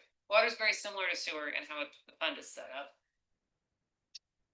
Beginning fund balance, user fees, interest. System development charges, we're actually not anticipating any system development charges coming in water in the coming year. Similar engineering consultants. The difference in water is instead of collection system, we have a transmission system. So the pipes that take the water to people, and this is operation and maintenance of the transmission lines. Again, most of this is paid to Albany for operating our system. Sometimes we have new services that need to be put in, and if it's a full service, like not just a meter, but actually tapping the line, putting a pipe in the ground, people pay us, and then Albany charges us for that. So that's kind of a pass through. We make a guess every year of how many services are going to go in, so that's why that number is pretty big. Because any one service is like $10,000. Operation maintenance at the treatment plant. So this is a big number in one line item, but this is our share of the operation of the plant. It's gone up quite a bit. You can see in the past. Some of that is increased usage. Some of that is a change in how Albany is billing us. And we realized where you see this big jump here, that not all the costs that they should have been billing us for were being captured when they made a change several years before to their financial system. So when we set our rates initially, it was prior to that. So our rate captured the idea that they'd be billing us more, but then they didn't bill us more. So we actually built up a little bit more in reserves, and now that's been corrected, and we're paying more. Some of this is also, there's a couple of things here to mention with the drawdowns, the reservoir drawdowns, and that is making us look at some things in the treatment plant. It's maybe causing operational costs to go up some, and it's definitely going to cause us to do a study this year. That's this right here, the pretreatment intake study. We got to look and see what would it take to pre-treat the water during certain times of the year and get the sediment out, because if we don't, it's going to continue to clog things up at the plant and reduce the lifespan of the membranes and the whole thing. Question on that, so we're gonna pay 25 on that study? Yeah, and in water, our percentages are different than sewer. Sewer is easy, it's 10%, easy math. In water, of the treatment facility parts, we pay 16.7% of the capital, and so this is 16.7%. And actually, you can see that in the formula, it's kind of small, but what they anticipate the study costs being multiplied by our percentage. Different parts of the water system have some different, like the reservoir, we own 50% of that. So when there's a problem with the reservoir, we pay half. Alright, Well so, set in our governmental agreement with them. so the study's gonna be, clearly over $100,000 overall for the For the project, study, yeah. the study. Yeah. And what If comes that's out of that, study- we'll find out, but if we build a pre-treatment system, it'll be in the millions. Right, so. Is that just the earmark for that? We're not 100% sure we're gonna do that study, They're going forward with the study. really. I mean, when they get to contracting, it's gonna be a little bit before they get to it, but we wanna budget our part of it. So it's moving forward, it's study. I didn't think we were at that point. Well, they haven't started the study yet. No, They're I mean, for budgeting next for year, next year, so we're I budgeting. mean, we don't even know if it's gonna do the intake, the pre-treat. The study would be to determine what you would need to do for a pre-treatment. Right, but. So just knowing what we're in conversation with the drawdowns, is like, that might go away in a couple years, so. I don't think Albany feels comfortable, and I wouldn't either from a water standpoint, assuming that it's gonna go away. We have to start planning now and at least doing the planning parts to see. The other thing is, if we're gonna pursue funding to help with this, or to say this is what it's gonna cost us, we need the study to tell us what it's gonna cost us. True. Even to make the argument that it should happen because it's gonna cost us so much. Go into a lawsuit or something like that, yes, okay. The study's gonna need to be done unless something were to happen very soon where they just said, well, we're just gonna stop. But Right. that doesn't seem to be the way things are heading. There doesn't seem to be any effort for that, so. All right, thank you. And one other thing to mention here under studies, lead inventory and report. So you may recall, we did a lead service line inventory a couple of years ago. We thought we were done. They just released another tier of things they want to see done. And if they had released it, if they told us this at the beginning, we could have done it at the same time. But now we're gonna have to go back and look at things we looked at before. It may not cost us $20,000, but we needed to plug a number in there, and that information was coming out relatively newly at the time of the budget together. So Who is that? EPA. Was that, who was that? EPA. EPA? And we have yet to know if Oregon Health Authority is going to have any additional requirements, so we're kind of waiting to see how that plays out, although they didn't before, they just kind of helped facilitate the whole thing, so. That's what we're expecting, but basically we need to go look at some lines we looked at before, and they said we didn't need to know about this side of the line, well, now they want to know about this side of the line. I just got frustrated, man. Jeez. We just did it. We just did it. Yeah. It won't take as much as it did the first time. Capital, we've talked about all of these projects. And we have no debt service. We have to show this in our budget until these numbers drop off as actuals from the prior years. So you'll see this with nothing here. Our transfers and contingency. Questions on water? Yes.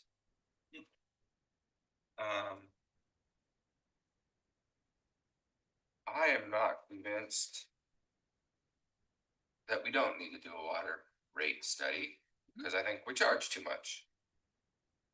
So, We are planning to do a water rate study in not this coming year, but the next year. well, Water and the rates. reason I say that is we are collecting in revenue. Sorry, there's a lot of pages to look at back and forth. Total charges is 4.1 million. No, 1.35 is what we're budgeting. Oh, plus the beginning balance, okay. Yeah. And then in that, but I also have seen that we are showing that we have a CIP project list for 2.558. Where does that number come from? Because when I look back at our CIP project for water, it says 2.151. So this is a reserve account. We're just calling it CIP project list, saying we need to do these projects in water, and So any money we have left over is gonna be shown in the reserve account. What you're seeing is what we're planning to spend the next 5 years in the CIP, correct? The 2 point whatever million you said, Yeah, it's like what, 151. but look at our unfunded. I just don't That- think that we called shows that out, the and we're need. saying the CIP project list, but yet the project list doesn't show that amount. We could change the name if the name is confusing, but it's intended to be all the CIP projects, not funded and unfunded. So that money. is Well, then shown- we're not even close to showing it, cause No. we have 5.3 in unfunded. Or in total amount. Yeah, unfunded water, 5.3. So we're still not, And we have 2.5. we're wrong no matter what number we use. Well, so keep in mind, we don't have anything in there for the intake stuff at the treatment plant. I would hesitate to change something till we know. If we have to spend $10 million, we collectively, on a pre-treatment facility, sorry, that's what I meant to say, at the water plant, and our part is 16.7%, we're gonna need, we're gonna have, Everything and some. yeah. What? But We should look at the rates. I agree, we should look at the rates, but I don't think that we have too much that we're, for the projects we have coming right now. Maybe I'm just stuck up on the fact that it says CIP CIP project project. list, and there's no way by looking at that project list that I get to that number. match up now. But actually, how difficult would it be you could go CIP project list? And then actually, even if, I mean, we're actually more than. What you said it was 2.1 with the 5 year. 2.1 with the 5-year CIP. Yeah. So we And actually then- got an extra And then another, And another 5.367 for that's unfunded. unfunded. Yeah. And so would it be good to like clarify that that'd be and why is it 400? I guess why is it over? Like it's for, so rough number 458,000 over. what, I'm Right, unclear the what you mean. funded CIP project, No, this is all the reserves we have. right, so you, This is just, think of this as, this is just reserves. It doesn't match the numbers in the CIP list. We're just saying, we're setting this money aside and saving it because we have this list of projects in our CIP that need to be done either the next 5 years or further down the road in the future. So, It's a savings account we're trying Right. to build up. right, so so it's not gonna match the numbers in the CIP. then maybe, I was just thinking like Mike was, or call it, well, you got the reserve there. Maybe it's just, like it's sinking, I would prefer to show the actual amount, and if we show a And the surplus, county we gets show a surplus.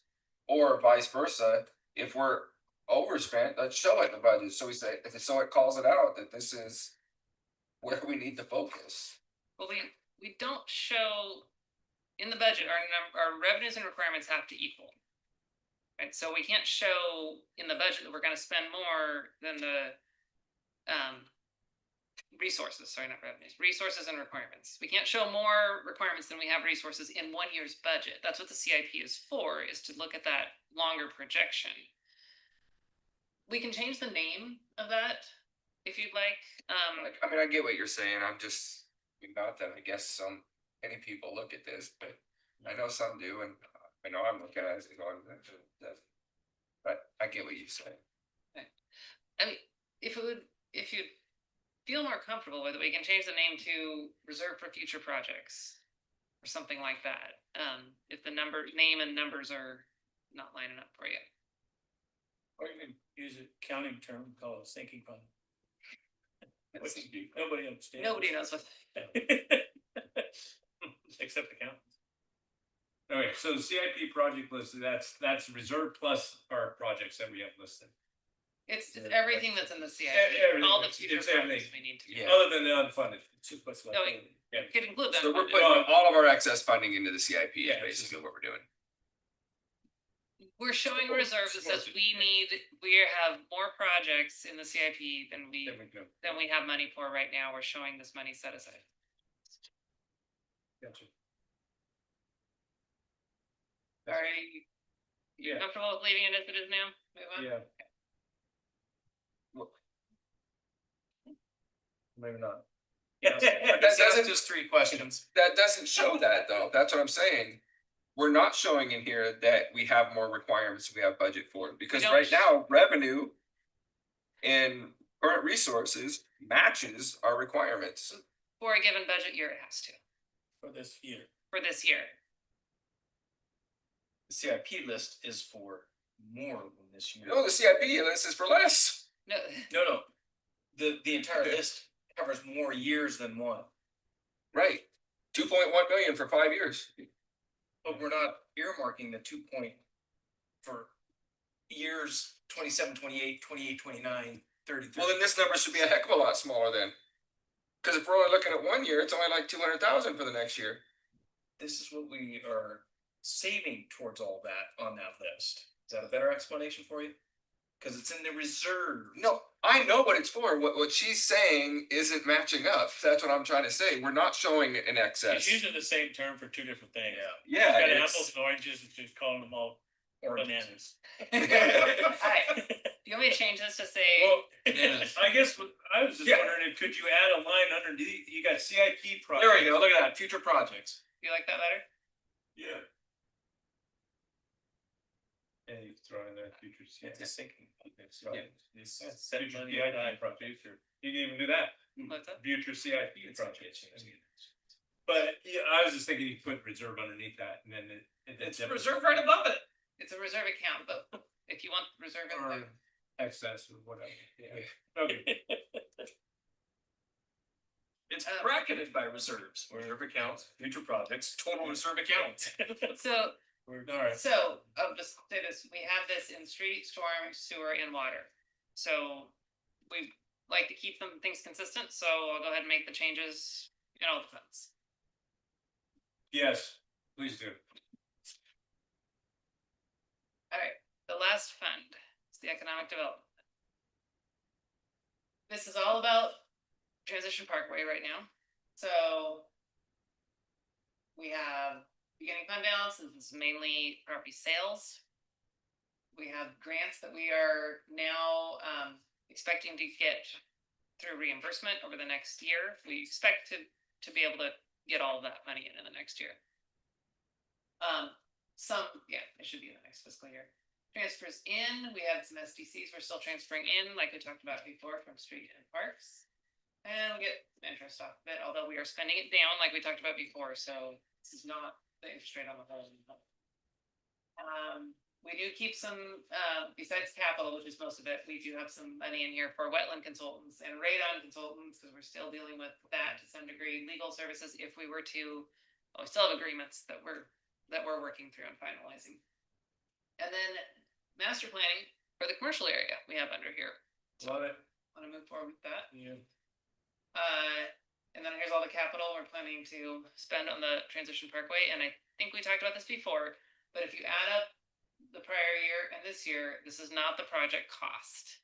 So last year we budgeted for what we thought we would build through the end of this year. But that cutoff at the end of June, beginning of July, we have to estimate what that's gonna be. So we're showing that more of that cost is pushed into next year now, so. It's how the budget has to be done, that's not the total project cost that we've contracted. And then. So with that, is that contingency high enough then? 100,000? That seems really low. So what we've budgeted in here includes construction contingency. We've already built that into all of these numbers. This would be contingency for unexpected new things, something that may come up. Like say somebody makes us an offer on property we have left and we need to do something we didn't put enough money in here to budget for, that's what that would be. We carried a 10% contingency at the beginning on the construction, and we dropped it to 5 for some of the work that is almost finished, and we won't even spend that much, so. That's the end of budget. Right there. Very nice. No way. Only took us 15 minutes longer this year.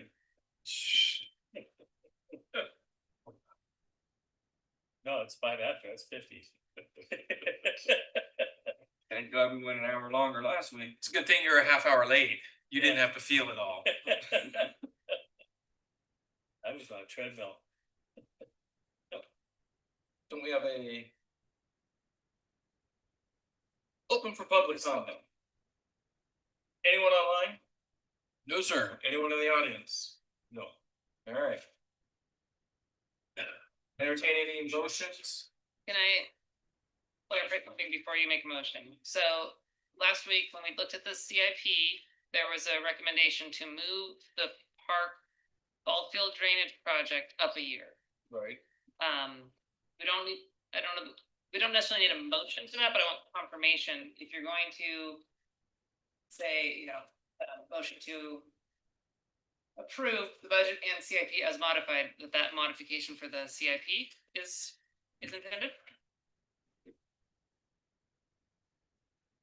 Any questions or comments from Lori?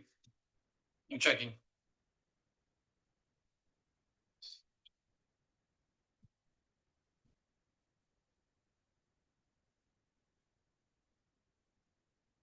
She tuned out. She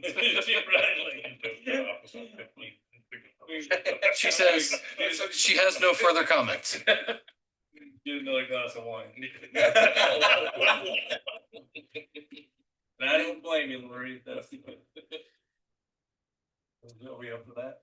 We are up for that, but Motion to approve and recommend to the city council the adoption of the proposed fiscal year 2025-2026 budget and capital improvement program as modified.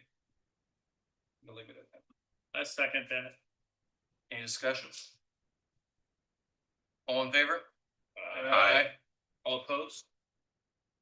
All right. Passes. Meeting is done. The record, Lori said yes. Aye. And again, Thanks, Lori. Mark, I apologize. Good night, Laurie. for being late. Oh, I'm not. These meetings are Tuesday. I know, that's. I was headed out the door, she's like, where are you going? Budget committee. It's gonna, I'll read about it now.